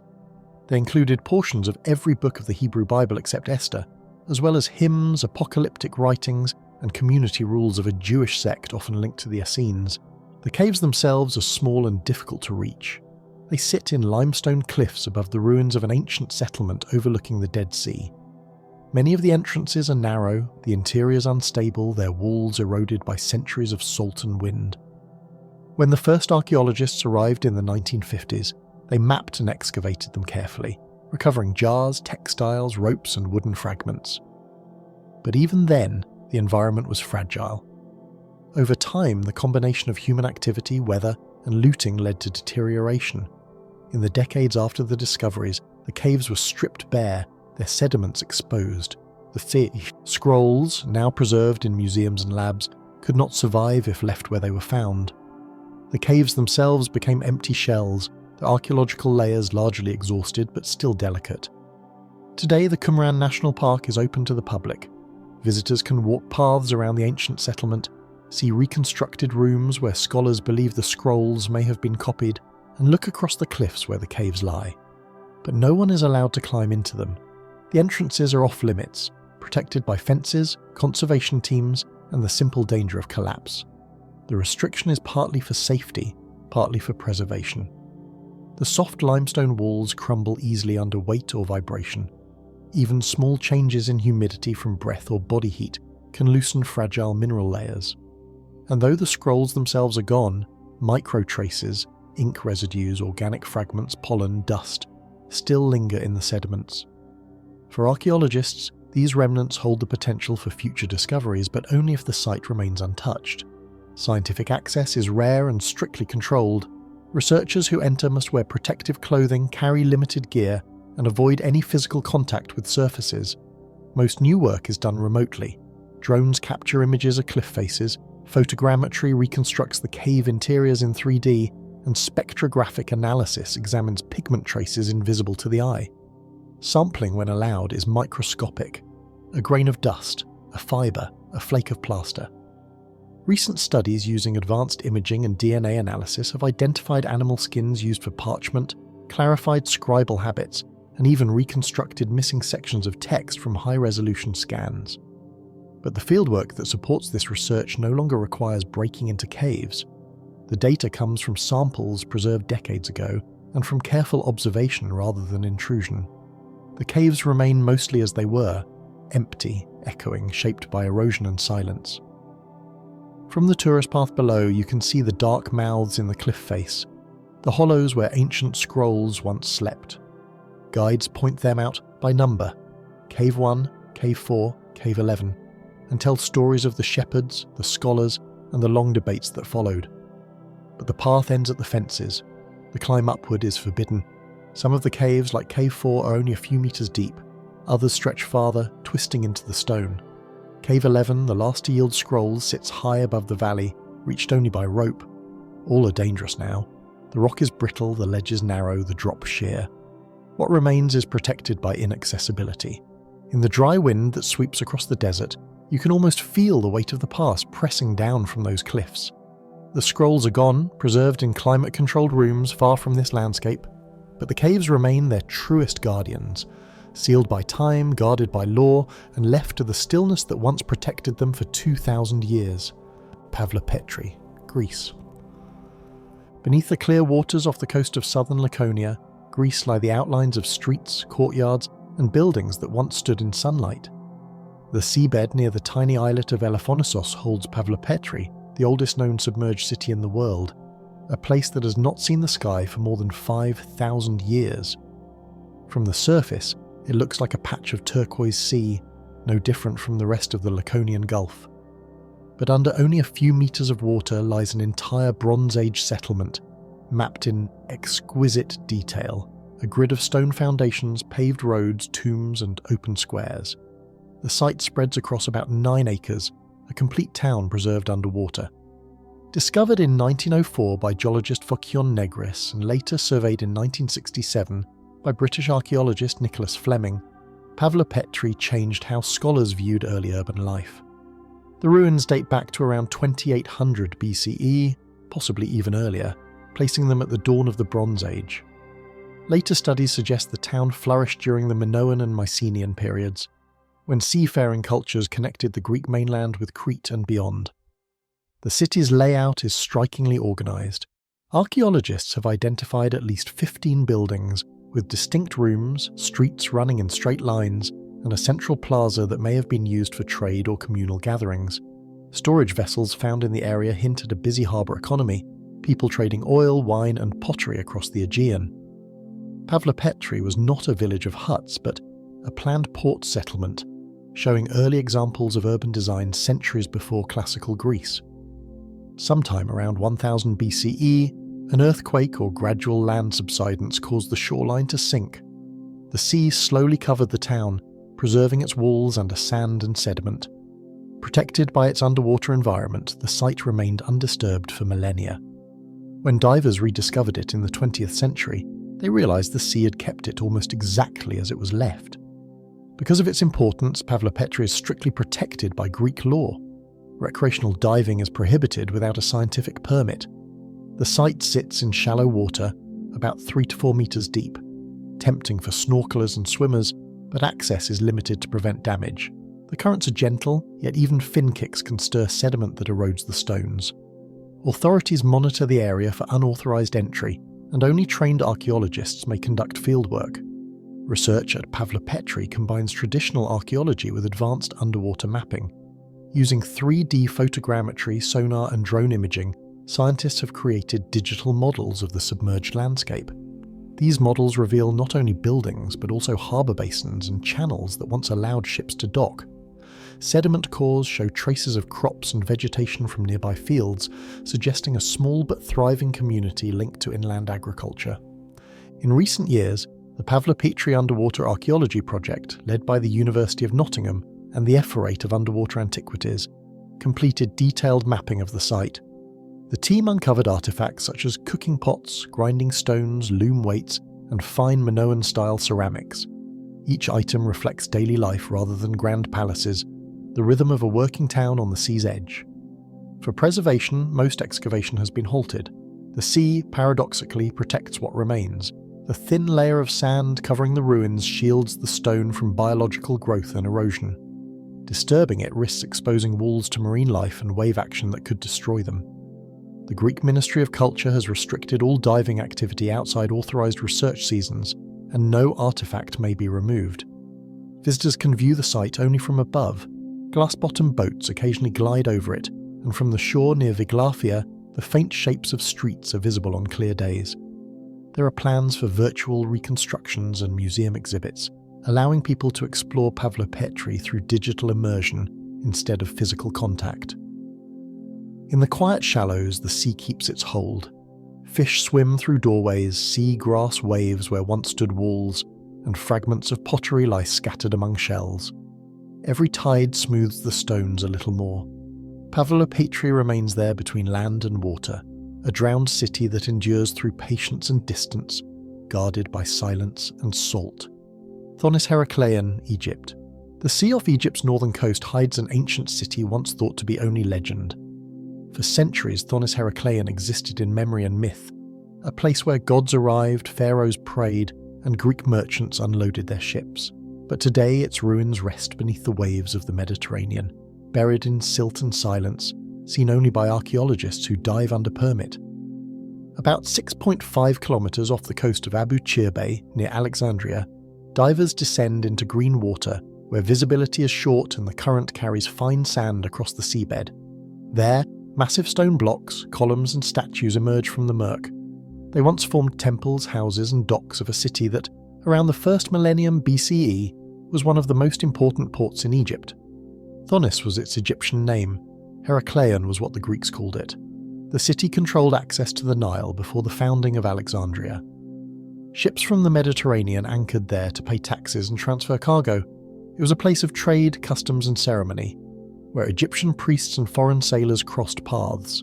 According to ancient writers like Herodotus, it was also where Heracles was first worshipped in Egypt, giving the city its Greek title. Over time, the city's foundations began to fail. The Nile Delta is built on soft, shifting sediment, and centuries of floods and rising sea levels weakened the ground. By around the 2nd century BCE, a combination of earthquakes, liquefaction and gradual subsidence caused Thonis-Heracleion to sink beneath the sea. What was once a bustling harbour became part of the seafloor, covered by layers of mud that kept its remains hidden for nearly 2,000 years. In 2000, a French team led by underwater archaeologist Franck Goddio rediscovered the city. Using sonar and magnetic sensors, they detected large structures buried in the seabed. excavations revealed a vast submerged landscape, monumental statues, stone sarcophagi, temple blocks, ship anchors, and gold jewellery. Among the most impressive finds was a 16-foot-tall statue of the god Hapi, the symbol of fertility and abundance, lying face down in the sand before being lifted carefully to the surface. The finds confirmed that Thonis-Heracleion had not been a myth. Divers mapped a complex network of canals, harbour basins and sanctuaries, showing a city built on trade and ritual. Pottery, coins and inscriptions helped date its occupation from the 8th century BCE to the 2nd century BCE. The discovery also included 64 ancient shipwrecks, many still containing cargo such as amphorae and wooden beams. Inside one submerged temple precinct, archaeologists uncovered ritual offerings, miniature boats, amulets, and bronze vessels. These artifacts pointed to a religious centre dedicated to Amun-Gereb, a form of the god Amun revered in coastal Egypt. Some relics suggest that the temple served as a ceremonial gateway for pharaohs visiting from the Nile, who performed rites before travelling upriver. The site remains closed to recreational divers. The soft seabed, the fragility of the artifacts, and the ongoing excavations make it too dangerous and too valuable to open for tourism. All diving here is scientific, managed by Egypt's Supreme Council of Antiquities. Only trained archaeological teams with specialised equipment are allowed to descend, and their work is slow and methodical. Visibility under the bay is often only a few metres. Excavators work by touch as much as by sight. Every fragment must be recorded, photographed, and reburied or stored in a conservation lab. Shifting sediment threatens to bury objects again or erode their surfaces, so operations pause frequently to let the environment settle. Preservation takes priority over discovery. Artifacts from Thonis-Heracleion are displayed today in museums in Cairo and Alexandria. They include colossal statues, stelae inscribed with hieroglyphs, and delicate jewellery still shining after 2 millennia underwater. The city's name appears in bilingual inscriptions, Greek and Egyptian, reflecting its role as a crossroads of cultures during the late period of Egypt's history. Even now, new discoveries continue. In 2021 and 2023, divers uncovered more shipwrecks, coffins, and a burial ground filled with offerings of gold leaf and ceramic figurines. Each find adds to the understanding of how the city lived, traded, and eventually vanished. Yet the bay still hides large sections unexcavated, buried beneath layers of mud too deep for safe exploration. From the surface there is little to see, only the calm blue of the Mediterranean. But beneath, the city still stands in outline, streets of stone, fallen walls, statues half buried in sand. Thonis-Heracleion sleeps in its underwater silence, visited only by light beams and the slow movements of divers who record what time has spared. Thonis-Heracleion, Egypt. The water near Alexandria looks calm, green and ordinary, but just a few metres below, the seafloor holds the ruins of a lost metropolis. Thonis-Heracleion, Egypt's vanished gateway to the Mediterranean. For centuries it was the country's main port before Alexandria was even built. Then, without warning, it disappeared beneath the waves, leaving only myths behind. Thonis-Heracleion once stood at the mouth of the Nile, where ships from Greece, Phoenicia, and the wider Mediterranean arrived to trade. It was a city of merchants and priests, of temples and warehouses, of customs and ceremony. Everything that entered or left Egypt passed through here. Ancient writers spoke of it as the city where Heracles himself was honoured and where Helen of Troy may have once sought refuge. But for nearly 2,000 years, no one could find it. In the early 2000s, modern technology brought it back to light. Underwater archaeologist Frank Goddio and his team, using magnetometers and sonar mapping, detected buried stone structures off the coast of Abu Qir Bay. As divers descended into the murky water, they began to uncover enormous blocks of granite, colossal statues and temple remains. The lost city had been found. The discoveries revealed a sprawling harbour complex extending over an area of more than 100 square kilometres. It had canals, quays and sanctuaries, all meticulously planned. One temple, dedicated to the god Amun-Gereb, stood at its heart. It was here that pharaohs performed rituals before venturing into the Mediterranean. Around it, Greek merchants established their own shrines, creating a city that fused Egyptian religion with foreign influence. Among the ruins, divers found spectacular artifacts. Massive statues of pharaohs, queens, and deities lay toppled in the sand, preserved by the mud that had buried them. Anchors, coins, pottery, jewellery, and stone tablets, inscribed in both Greek and Egyptian languages, told of a thriving society that linked two worlds. Dozens of shipwrecks were discovered nearby, cargo vessels that once carried grain, oil, and luxury goods along ancient trade routes. The cause of the city's destruction lay in the ground beneath it. The Nile Delta sits on unstable, waterlogged clay. When an earthquake struck or the soil shifted, the land simply gave way. Whole neighbourhoods sank as the earth liquefied, dragging buildings and people into the water. Over time, the sea advanced, sealing everything beneath layers of silt. By the 2nd century BCE, Thonis-Heracleion was gone, its memory fading as Alexandria rose to take its place. Today, only archaeologists with government permits can dive there. The site lies about 6.5 kilometres from shore, at depths of 10 to 30 metres. Visibility is poor, the water is thick with suspended sediment. Divers work by touch, gently brushing sand from fragile surfaces, recording positions with lasers and 3D scanners. Each artefact must be photographed, mapped, and reburied or taken to conservation labs for treatment. The environment is too delicate for tourism, and currents are unpredictable. Recreational diving is strictly forbidden. Over 2 decades of study, teams have pieced together how the city looked in its prime. They found evidence of docks large enough to accommodate fleets, residential quarters built around courtyards, and temples whose columns rose above the harbour skyline. One enormous stone stele, more than 2 metres tall, bears decrees from Pharaoh Nectanebo I, setting tax rules for incoming ships. It shows that Thonis-Heracleion was both a sacred site and a customs station, controlling Egypt's contact with the outside world. In 2021, new excavations revealed even more. Archaeologists discovered the remains of a Greek military ship buried under collapsed temple debris, as well as a burial site filled with lavish offerings. The finds confirmed that the city had continued to thrive until its sudden submersion.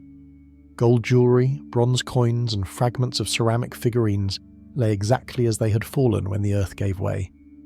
Nothing about the site feels static. Each year, shifting currents bury some structures and expose others. The soft seabed both protects and erodes. Conservation work focuses on documentation, not recovery. The aim is to preserve the city in place, to let the sea continue guarding what time has hidden. From the surface, there is nothing to see, just a line of blue horizon.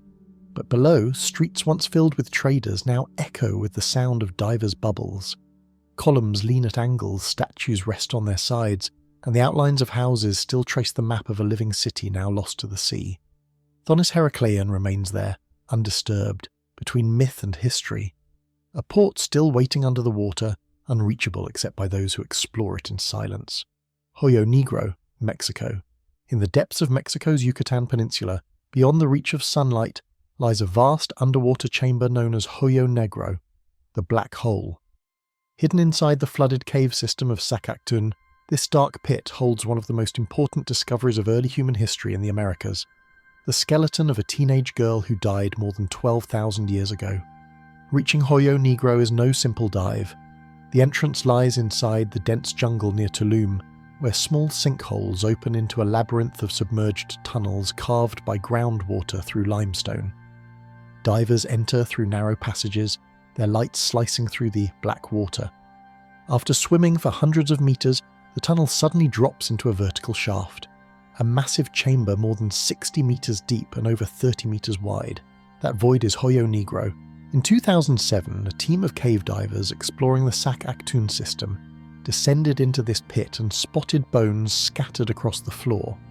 Among them were remains of giant ground sloths, saber-toothed cats, and other Ice Age animals that had fallen into the pit when it was still dry. Then they saw a human skull, fragile, complete, and unmistakably ancient. It was one of the oldest human skeletons ever found in the Western Hemisphere. The skeleton belonged to a girl estimated to be between 15 and 16 years old at the time of her death. She was later named Naya, meaning water nymph. Her remains were remarkably well preserved because the cave flooded at the end of the last ice age, sealing her in an oxygen-poor environment that stopped decay. Around her lay a frozen moment in time, the mingled bones of extinct species and one of the earliest known inhabitants of the Americas. Access to Hoyo Negro is restricted entirely to scientific dive teams.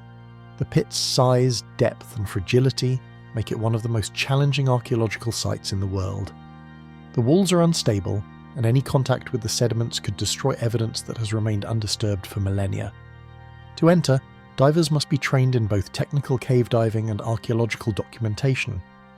Only a few individuals have ever seen the chamber in person. Each dive requires hours of preparation. Equipment must be lowered through narrow tunnels, and every tool is designed for precision underwater work. Divers follow strict guidelines. No touching the bones, no stirring sediment, no artificial lighting beyond what's necessary. The water is so still that a single misplaced fin can cloud visibility for hours. Scientists use high-resolution 3D mapping to record the cave's structure and the exact position of each bone. Specialized cameras capture the site in total darkness, and remotely operated instruments measure depth, temperature, and chemical composition.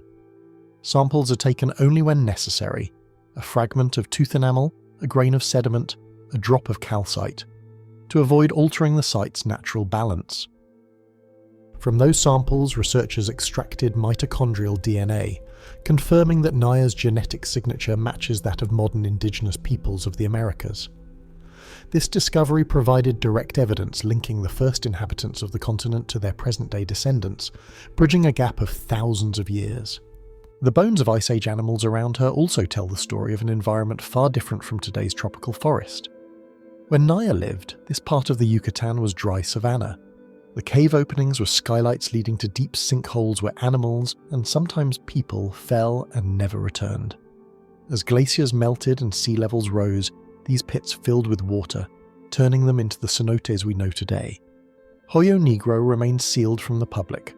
There are no tours, no dive permits for visitors, and no artificial lighting to disturb its balance.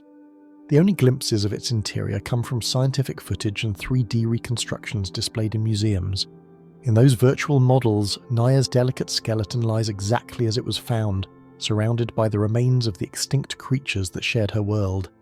Even with advanced technology, the site remains fragile. Every expedition into Hoyo Negro takes months to plan and may yield only a few hours of work underwater. Researchers document, photograph, and then leave everything undisturbed. The pit itself is too precious and too unstable to ever be fully excavated. Far below the jungle floor, Hoyo Negro stays silent, a hidden vault of prehistory. Its still water guards the traces of an Ice Age world, preserving the moment when a young girl wandered into darkness and became part of the oldest chapter of human life in the Americas. Villa of the Papyri, Herculaneum, Italy. When Mount Vesuvius erupted in 79 CE, it buried entire cities under a rain of ash and fire. Among them was Herculaneum, a wealthy seaside town smaller than nearby Pompeii, but filled with marble villas, artworks and libraries. Deep under layers of volcanic rock lies one of its most extraordinary treasures, the Villa of the Papyri, a mansion still mostly entombed, sealed in darkness for nearly 2,000 years. The villa was discovered by accident in the mid-18th century, long before modern archaeology existed. Workers digging a well struck marble floors and statues.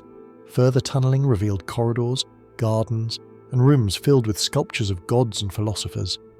But the most important find came when they broke into a small chamber and found it lined with what looked like chunks of charcoal.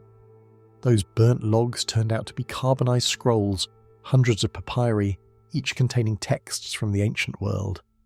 The Villa of the Papyri was likely owned by Lucius Calpurnius Piso Caesoninus, the father-in-law of Julius Caesar, a powerful Roman statesman and patron of philosophy. His library, sealed by volcanic heat, became the only surviving library from classical antiquity. Around 1,800 papyrus scrolls were found, blackened but preserved. When unrolled, many revealed philosophical works by Epicurus and his followers, written in Greek. Others remain unopened to this day.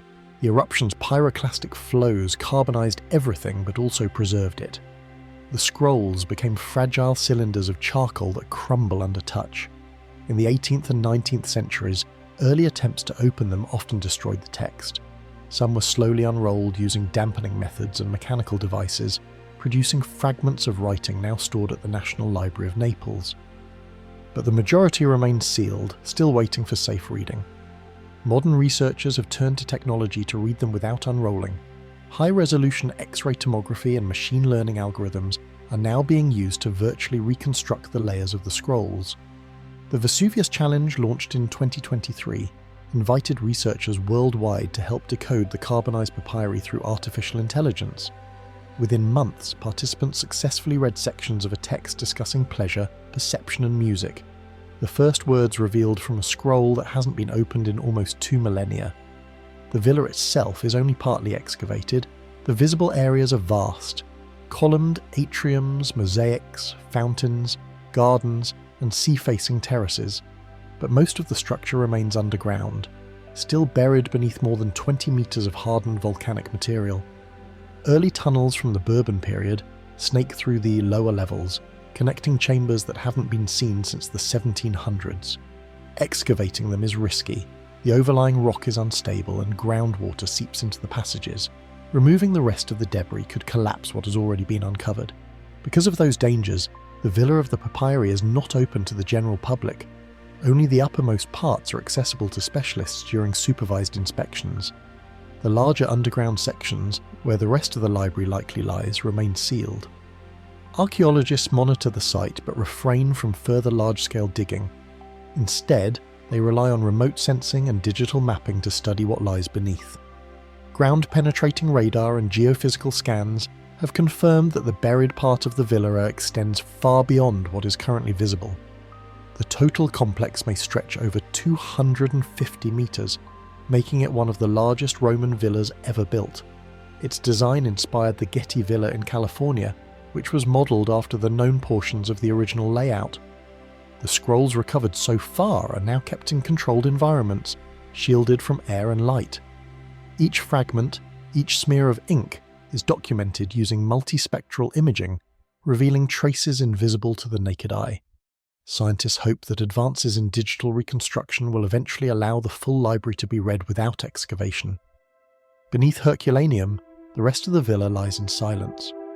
Marble statues still stand in buried halls. Tables, frescoes and furniture remain encased in volcanic rock.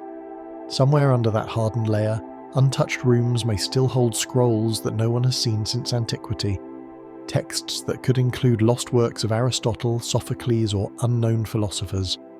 But for now, the villa remains sealed, half discovered, half imagined, a buried archive of thought frozen in time beneath the shadow of Vesuvius. Teotihuacan, tunnel under the Temple of the Feathered Serpent, Mexico. Under the ancient city of Teotihuacan, hidden beneath the Temple of the Feathered Serpent, lies a tunnel that has remained sealed for nearly 2,000 years. It was rediscovered only recently, a passage carved deep into volcanic rock, filled with relics, offerings, and traces of a ritual world that no living person has entered since the fall of the city itself. Teotihuacan, located northeast of modern-day Mexico City, was one of the largest cities in the ancient Americas, home to tens of thousands of people between the 1st and 7th centuries CE. Its grand avenues, pyramids and murals still rise from the basin of Mexico, but for centuries no one knew what lay beneath them.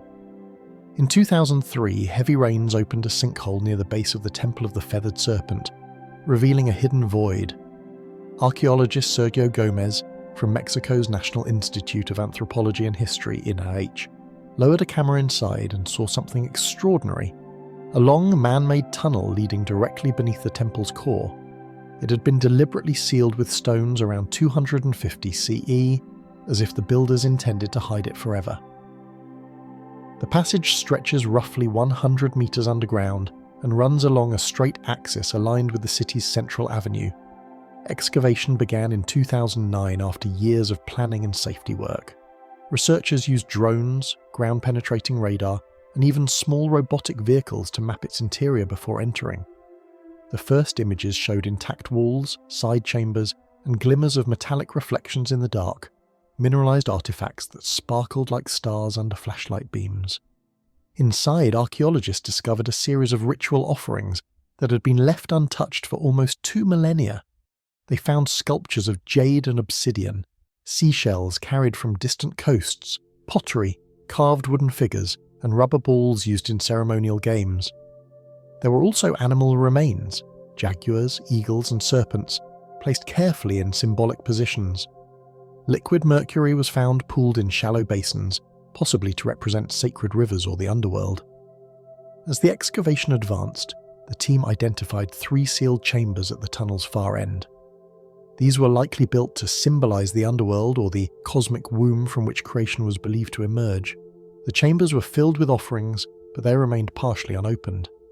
Gomez and his team believed they might hold the remains of Teotihuacan's rulers, figures who remain anonymous to this day, since no royal tomb has ever been found in the city. Because of the delicate nature of the site, access is strictly limited. Only a small team of INH specialists and engineers is authorized to enter. The tunnel's interior is unstable, humid, and low in oxygen. Every movement risks collapsing ancient walls or damaging fragile materials. Researchers work in confined conditions, wearing respirators and protective suits, often crawling through narrow sections reinforced with steel supports. Before removing any object, the team uses 3D laser scanning and photogrammetry to record the site in full detail.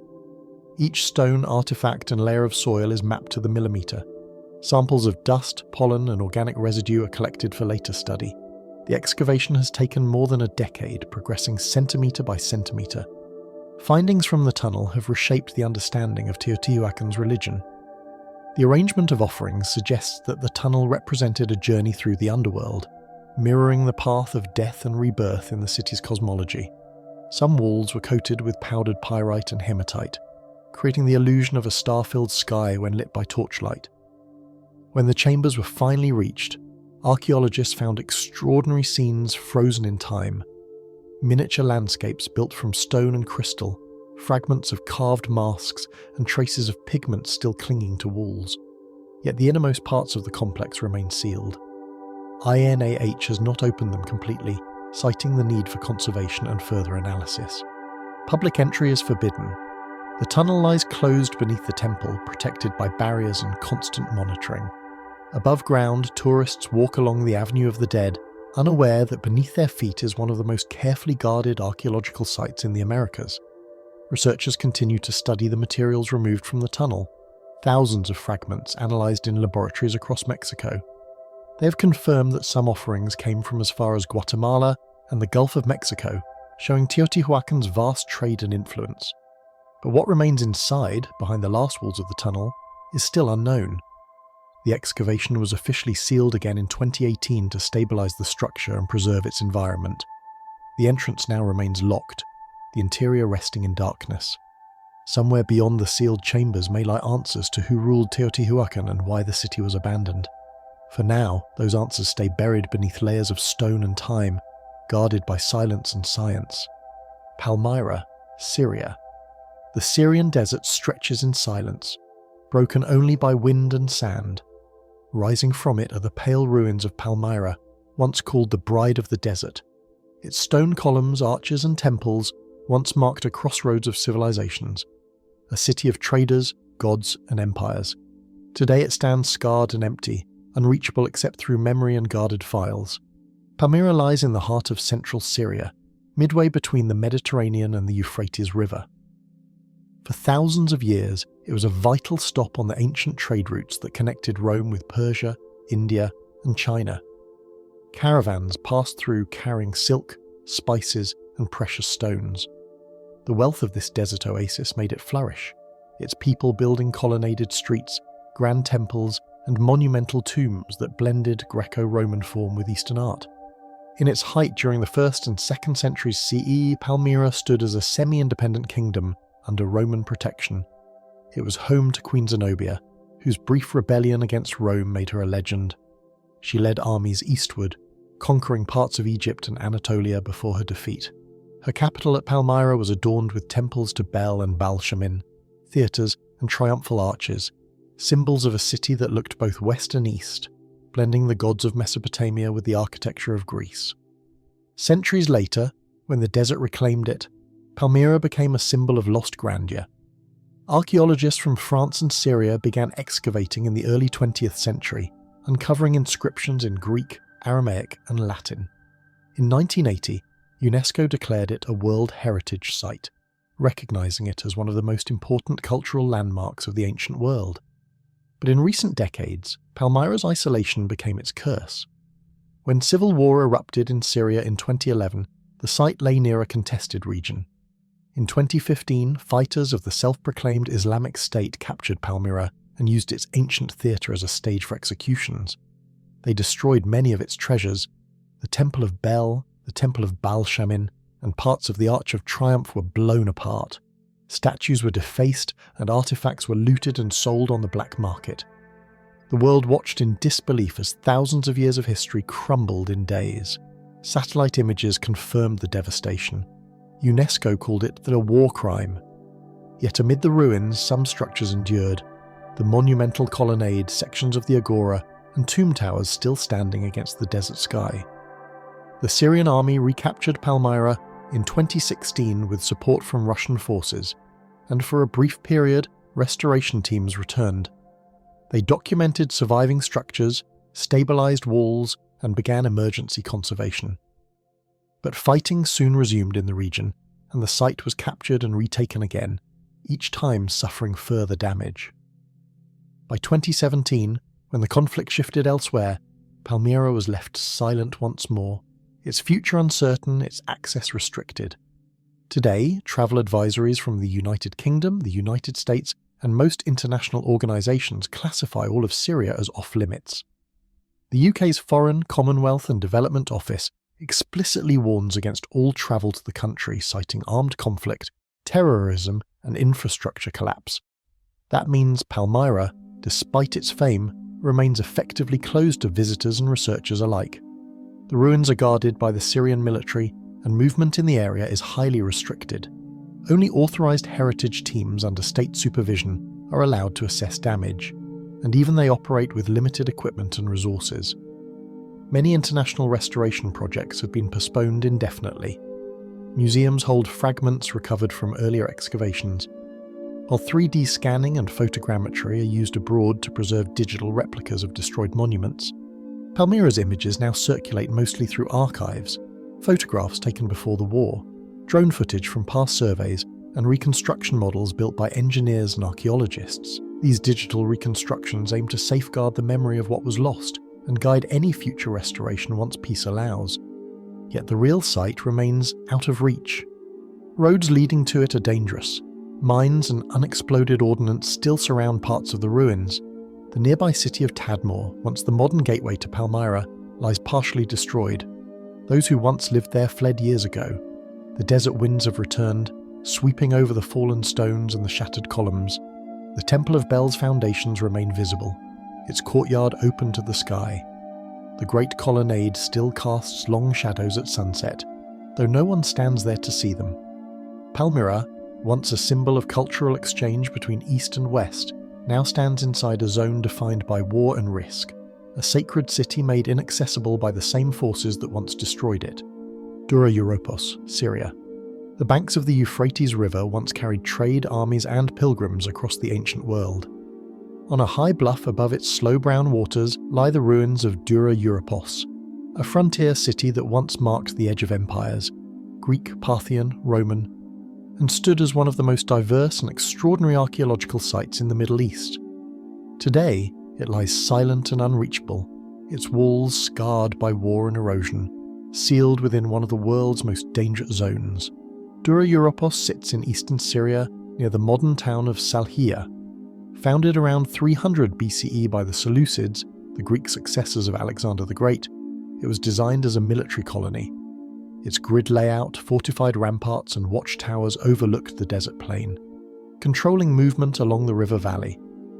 Later it passed to the Parthians and then to the Romans, who used it as a frontier garrison facing the Sasanian Persian Empire. In its prime, Dura-Europos was a melting pot of cultures and religions. Archaeologists uncovered temples dedicated to Greek gods like Artemis, Roman deities such as Jupiter, Persian figures like Mithra, and local Semitic gods. In one quarter of the city, they found one of the oldest known Christian house churches, its baptistry still decorated with vivid frescoes depicting biblical scenes: Christ walking on water, the Good Shepherd, and women approaching the tomb. Nearby stood a Jewish synagogue covered wall to wall with painted biblical narratives, Moses parting the Red Sea, the Ark of the Covenant, and the prophets of Israel. These paintings, dating to the 3rd century CE, are among the earliest surviving examples of Jewish art. When the Sasanian army besieged the city around 256 CE, the inhabitants hastily fortified the walls. In a desperate attempt to repel the attackers, Roman soldiers tunnelled beneath the defences, while the Persians dug counter-tunnels. Archaeological evidence suggests that in one of those tunnels, both sides used chemical warfare, burning bitumen and sulphur to create deadly fumes. The city fell soon after and was abandoned, left to be buried by the desert. For more than 1,600 years, Dura-Europos remained hidden beneath sand and soil until it was rediscovered in 1920 by British soldiers. Large-scale excavations led by Yale University and the French Academy of Inscriptions and Letters in the 1920s and 1930s unearthed a remarkably preserved ancient city. Streets, homes, temples, murals and inscriptions revealed an astonishing mix of languages: Greek, Latin, Aramaic, Persian, showing how cultures overlapped at the empire's edge. But that same desert isolation that once protected Dura-Europos has turned against it. Since the outbreak of the Syrian civil war in 2011, the site has fallen within a region of ongoing conflict. Satellite imagery from 2013 onwards showed extensive looting, hundreds of pits dug by treasure hunters, heavy machinery tearing through the ground.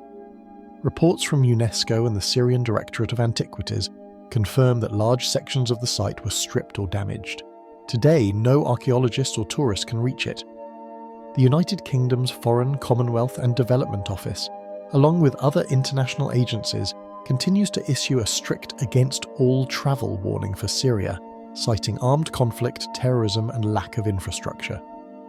The road networks leading to the Deir ez-Zor region remain unsafe, controlled at times by different factions, with minefields and damaged bridges along the Euphrates corridor. The ruins of Dura-Europos are now inside a restricted military zone.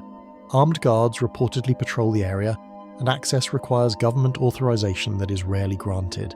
Excavation projects led by international teams have been suspended indefinitely. The fragile murals, artifacts and walls once exposed by archaeologists are again buried under sand or left exposed to the elements. Many artifacts from early excavations are preserved abroad in museums such as Yale University Art Gallery, the Louvre, and the National Museum of Damascus. These include wall paintings, inscriptions, and sculptural fragments that tell the story of a city where religions once coexisted within a single street. But the city itself, the physical ground where those stories were born, remains out of reach. Satellite monitoring by UNESCO and the American Schools of Oriental Research continues to track damage from above, but on-site conservation is impossible. Dust storms, flooding, and uncontrolled digging threaten what remains. Entire neighbourhoods of the ancient city, once carefully documented, have vanished from the surface. Standing above the Euphrates today, there are no archaeologists, no students, no travellers. The city walls, once white in the desert sun, are faded to the colour of dust. The gate towers lean toward collapse. The painted houses, the synagogue, the church, all lie silent behind layers of sand and war debris. Dura-Europos endures as a ghost on the frontier, a crossroads of faith and empire now trapped behind warning lines and closed borders. The road to it exists only in memory and in the digital archives of those who studied it before the war. The desert holds it still, waiting beyond reach, surrounded by risk and silence. Leptis Magna, Libya. At the edge of the Mediterranean, where waves break against pale stone ruins, stand the remains of Leptis Magna, once one of the grandest cities of the Roman Empire. Its colonnaded streets and massive arches still rise from the sand of coastal Libya, nearly intact after almost 2,000 years. Yet today the site lies deserted, its gates closed, surrounded not by tourists but by silence and uncertainty. Leptis Magna sits about 130 kilometres east of Tripoli, near the modern town of Al-Qums. It began as a Phoenician trading post around the 7th century BCE, part of a network of settlements stretching across North Africa. When Rome took control in the 1st century BCE, the small port grew into a metropolis, a showcase of Roman architecture on African soil. Under Emperor Septimius Severus, who was born here around 145 CE, the city reached its peak. He poured imperial wealth into his hometown, transforming it into a model of grandeur that rivaled Rome itself. Walking through its ruins today feels like moving through a city paused in time. The Severan Arch, built to honour the emperor, still stands at the city's main crossroads, its carvings of victories and parades sharp against the blue sky. The Forum spreads out in a wide open square surrounded by Corinthian columns. The basilica, with its marble floors and towering pillars, once housed courts and civic meetings. A vast amphitheatre carved into the ground could hold up to 16,000 spectators, while the nearby circus, or chariot track, stretched more than 450 metres long. Beyond the monumental core, streets led toward the harbour, where warehouses and docks once managed the flow of goods from across the empire. Olive oil, grain, and exotic animals bound for Roman arenas. Intricate mosaics still decorate the floors of villas and bathhouses, showing scenes of sea creatures, mythological figures, and daily life. Even the aqueduct system, running for more than 20 kilometres inland, survives in parts, carrying water to fountains and baths that have long gone dry. For centuries after Rome's fall, the desert winds buried Leptis Magna beneath sand. It was rediscovered in the 19th century by European explorers and later excavated during the Italian colonial period. By the mid-20th century, archaeologists had revealed one of the best preserved Roman cities in existence, a complete urban plan from gates to harbour, untouched by modern construction. In 1982, UNESCO declared Leptis Magna a World Heritage Site, calling it one of the most beautiful cities of the ancient world. But despite its significance, Leptis Magna is now nearly impossible to visit. Since the collapse of Libya's government in 2011, the country has been in turmoil. Rival administrations, armed militias, and foreign forces control different regions. Infrastructure is damaged, fuel and transport are unreliable, and the security situation remains unpredictable. The UK Foreign, Commonwealth and Development Office, along with most Western governments, continues to advise against all travel to Libya, including to the coastal region where Leptis Magna stands. The site itself has survived the worst of the conflict physically intact, but its isolation leaves it vulnerable. Looting and vandalism have been limited thanks to the efforts of local guards and the community of Al-Qums who continue to protect it with minimal resources. However, official archaeological missions and tourism have ceased. No international teams have worked there for years, and the museum that once displayed statues and mosaics from the site remains closed. Conservation experts worry about slow but steady decay, salt from the sea, shifting sand and erosion from storms that roll in from the Mediterranean. Without maintenance, columns tilt, blocks shift and mosaics fade. The once busy visitor centre, built in the 2000s, now stands empty. Access roads are unmaintained, and checkpoints along the highway deter anyone from travelling there without government permission. Those who last visited described the experience as walking through an open-air ghost city. The sound of the sea echoes between marble walls. Wind moves through the colonnades where merchants once stood. The amphitheatre fills with light, and gulls circle over the broken seats. Everything that made Leptis Magna one of the jewels of Roman Africa, its perfection, its preservation, its stillness, now makes it haunting in its isolation. Archaeologists abroad monitor its condition through satellite imagery, noting new cracks and shifting dunes. Some digital teams are creating 3D scans of earlier records to preserve its layout virtually, but the real site remains locked behind a barrier of instability and risk. Even Libyan scholars who live within the country struggle to reach it safely. Leptis Magna endures where desert and sea meet, empty but standing. Its marble streets, once alive with Roman voices, are now watched only by wind and waves. The city that once rivaled Rome itself remains off-limits, suspended between history and conflict, its survival dependent on time and the quiet vigilance of those who still guard it from afar. Rock art sites of Tadrart Acacus, Libya. Across the desert of southwestern Libya, where dunes rise like waves and the air shimmers in heat, lies a landscape carved with stories thousands of years old. Hidden among sandstone cliffs and narrow canyons are the rock art sites of Tadrart Acacus, UNESCO World Heritage Area that holds one of the greatest open-air archives of prehistoric life on Earth. But today, these painted walls stand in silence, threatened by conflict, neglect and isolation, a treasure nearly impossible to reach. The Tadrart Acacus Mountains stretch for more than 100 kilometers across the Sahara, near the border with Algeria. From above, the terrain looks barren, all rock and sand, yet carved into its shelters and cliffs are over 100,000 rock engravings and paintings, some dating back more than 12,000 years. They show animals long vanished from the desert, giraffes, elephants, crocodiles, proof that this land was once green, fertile, and full of life. When the first explorers documented these images in the 20th century, they realized that the Acacus told the entire story of climate change and human adaptation in North Africa. The earliest paintings, from the so-called Roundhead period, depict ghostly human figures with featureless faces, floating in abstract scenes. Later, during the pastoral period, the walls come alive with herds of cattle, goats, and shepherds. Then, as the Sahara turned dry, the art shifted again. Hunters gave way to camel caravans and desert traders, marking the arrival of the Garamantian civilization, an ancient Saharan kingdom that built cities and irrigation systems in what is now pure desert. Each layer of art captures a moment in time, painted or engraved by people who lived in changing worlds. Some scenes even show family life. Women nursing children, groups dancing, people cooking, details rarely preserved anywhere else. For archaeologists, the Acacus is not just art. It is a timeline of human resilience stretching across millennia. The rock shelters that house these paintings are scattered and remote, reachable only by long drives through sand plains and steep wadis. In the past, guided expeditions and researchers from Libya and Italy travelled regularly to study and protect them. Teams from the University of Rome La Sapienza and the Department of Antiquities of Libya documented hundreds of sites, tracing pigments, dating carvings, and recording the slow erosion of sandstone surfaces. But after the fall of Libya's central government in 2011, the desert became a no-go zone.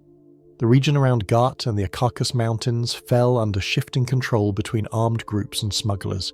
The UK Foreign, Commonwealth and Development Office and other international agencies classify the entire area as unsafe, advising against all travel to Libya. Access to the site now requires special authorization and armed escort, permissions that are rarely granted. Satellite monitoring shows that the heritage zone still stands, but not untouched. Since 2012, UNESCO and Libyan archaeologists have reported cases of vandalism and graffiti on some panels, as well as looting of smaller artifacts left in nearby shelters. The isolation that once protected the paintings has turned into vulnerability. Without consistent presence, weathering, sand abrasion, and occasional human damage continue unchecked. Local communities in Ghat and surrounding areas try to protect the site informally. Nomadic guides and former park rangers still visit some rock shelters when conditions allow, cleaning debris and reporting damage to authorities. But without funding or international support, their work remains limited. The Libyan Department of Antiquities has urged UNESCO for technical aid, though security concerns prevent on-site missions. Most of the research now happens remotely. Using older records and thousands of photographs taken before the conflict, scientists have created digital reconstructions of several canyons, including Wadi Tashwinat and Wadi Inhabita, some of the richest galleries of prehistoric art in Africa. These virtual archives preserve the images that can no longer be safely reached.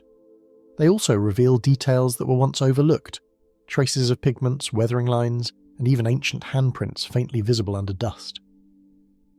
The art itself continues to fade. Rain, though rare, dissolves pigments and flakes off sandstone. Wind carries grains of sand that grind away outlines of animals and figures. In some places, only the faintest traces of colour remain. Yet, despite the damage, the scenes are still visible. Hunters with bows, women grinding grain, herders leading cattle across green plains that no longer exist. Standing there, if one could, the silence of the Acacus would be total. No voices, no roads, only rock and wind. The same cliffs that once echoed with life are now part of a restricted landscape, trapped behind conflict and time. The mountains hold their memories in red and yellow paint, unreachable but still watching over the desert that has reclaimed everything else. Landmarks of the ancient kingdom of Saba, Marib, Yemen. Across the deserts of Yemen, where sand meets mountain and ancient trade routes once crossed, lie the crumbling remains of the kingdom of Saba, a civilization once described in the Bible and celebrated for its wealth, its spices, and its legendary queen.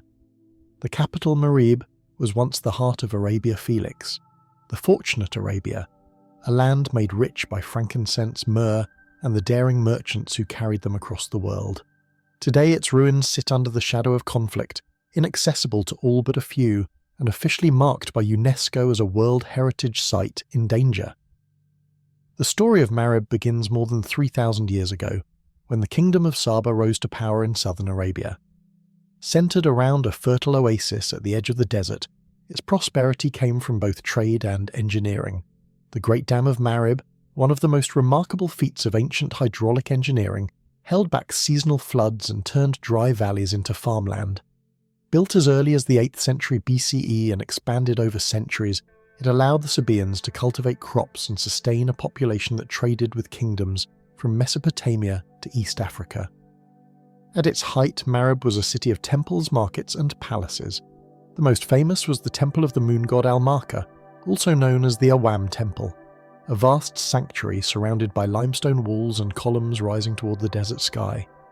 Pilgrims came from across the Arabian Peninsula to offer incense and sacrifices, seeking the gods' favour for their journeys and harvests. Nearby stood the Temple of Baran, with its 6 standing pillars that still survive today, marking the entrance to what was once one of the holiest sites in southern Arabia. The Sabaeans spoke an ancient South Arabian language, inscribing their achievements in monumental stone scripts that remain visible on temple walls and tombs. They traded incense and spices, essential for rituals across Egypt, Greece, and Rome. Their caravans moved north along the incense route, a network of paths that connected Arabia to the Mediterranean. This wealth built cities of stone in a desert world, making Saba one of the most advanced civilizations of its time. But as trade routes shifted and new powers rose, the kingdom declined. By the 6th century CE, the Marib Dam broke after centuries of wear. Historical accounts, including those later mentioned in Islamic tradition, recall the flood that followed as a sign of the end of Saba's glory. The desert slowly reclaimed what the dam had sustained, and Marib became a memory buried under dust. Archaeologists began exploring the region in the 20th century, uncovering temples, inscriptions, and the remains of irrigation channels that proved the scale of Sabaean engineering. German, American, and Yemeni teams excavated key sites, reconstructing the history of a civilization that had only survived in legend. In 2023, UNESCO officially inscribed the landmarks of the ancient kingdom of Saba as a World Heritage Site, recognizing 6 archaeological areas, including the Marib Dam, the Awam Temple, the Baran Temple, and the ancient city itself. But in the same year, they added it to the list of World Heritage in danger, as the civil war in Yemen made any protection or research impossible. Since 2015, Yemen has been locked in a devastating conflict between rival factions, leaving much of the country inaccessible. The UK Foreign, Commonwealth and Development Office, as well as most international agencies, continue to issue a do not travel warning for all regions, including Marib. Fighting has occurred repeatedly near the archaeological zone. The risk of airstrikes, landmines and kidnapping has made fieldwork and tourism impossible. Satellite imagery shows that some parts of the site remain intact, but the environment is fragile. Shifting sand dunes, looting, and the effects of nearby construction threaten the ruins. Local communities, despite limited means, try to protect the area. Guards from Yemen's General Organization of Antiquities and Museums continue to patrol when possible, recording damage and keeping away scavengers. But without stable governance or funding, conservation is minimal. Researchers abroad now rely on old excavation data and digital archives to study the remains of Saba's monuments. Projects once planned for site restoration are on hold indefinitely. UNESCO and partner organisations have appealed for emergency measures, but the ongoing conflict blocks any international presence. What remains in Marib are fragments, towering columns of the Awam Temple standing alone in the sand, the broken stones of the ancient dam, and scattered inscriptions half buried under dust. The silence is total, broken only by desert winds. For millennia, the Great Dam gave life to this land. Now, without it, the desert has reclaimed the kingdom that once mastered water itself. The site endures behind front lines and checkpoints, unreachable to travellers and scholars. From above, the ruins appear almost untouched, frozen in time, but their isolation hides slow decay. The kingdom of Saba, the homeland of merchants, poets and engineers, remains off-limits, guarded not by priests or gates, but by the dangers of war and the vastness of the desert surrounding it. These forbidden sites remind us that not all of history is open to us. Some doors stay closed, some paths are too dangerous, and some ruins too delicate to touch. What survives beneath the ground or behind the fences is a part of who we are, waiting, untouched, for the time when the world is ready to look again.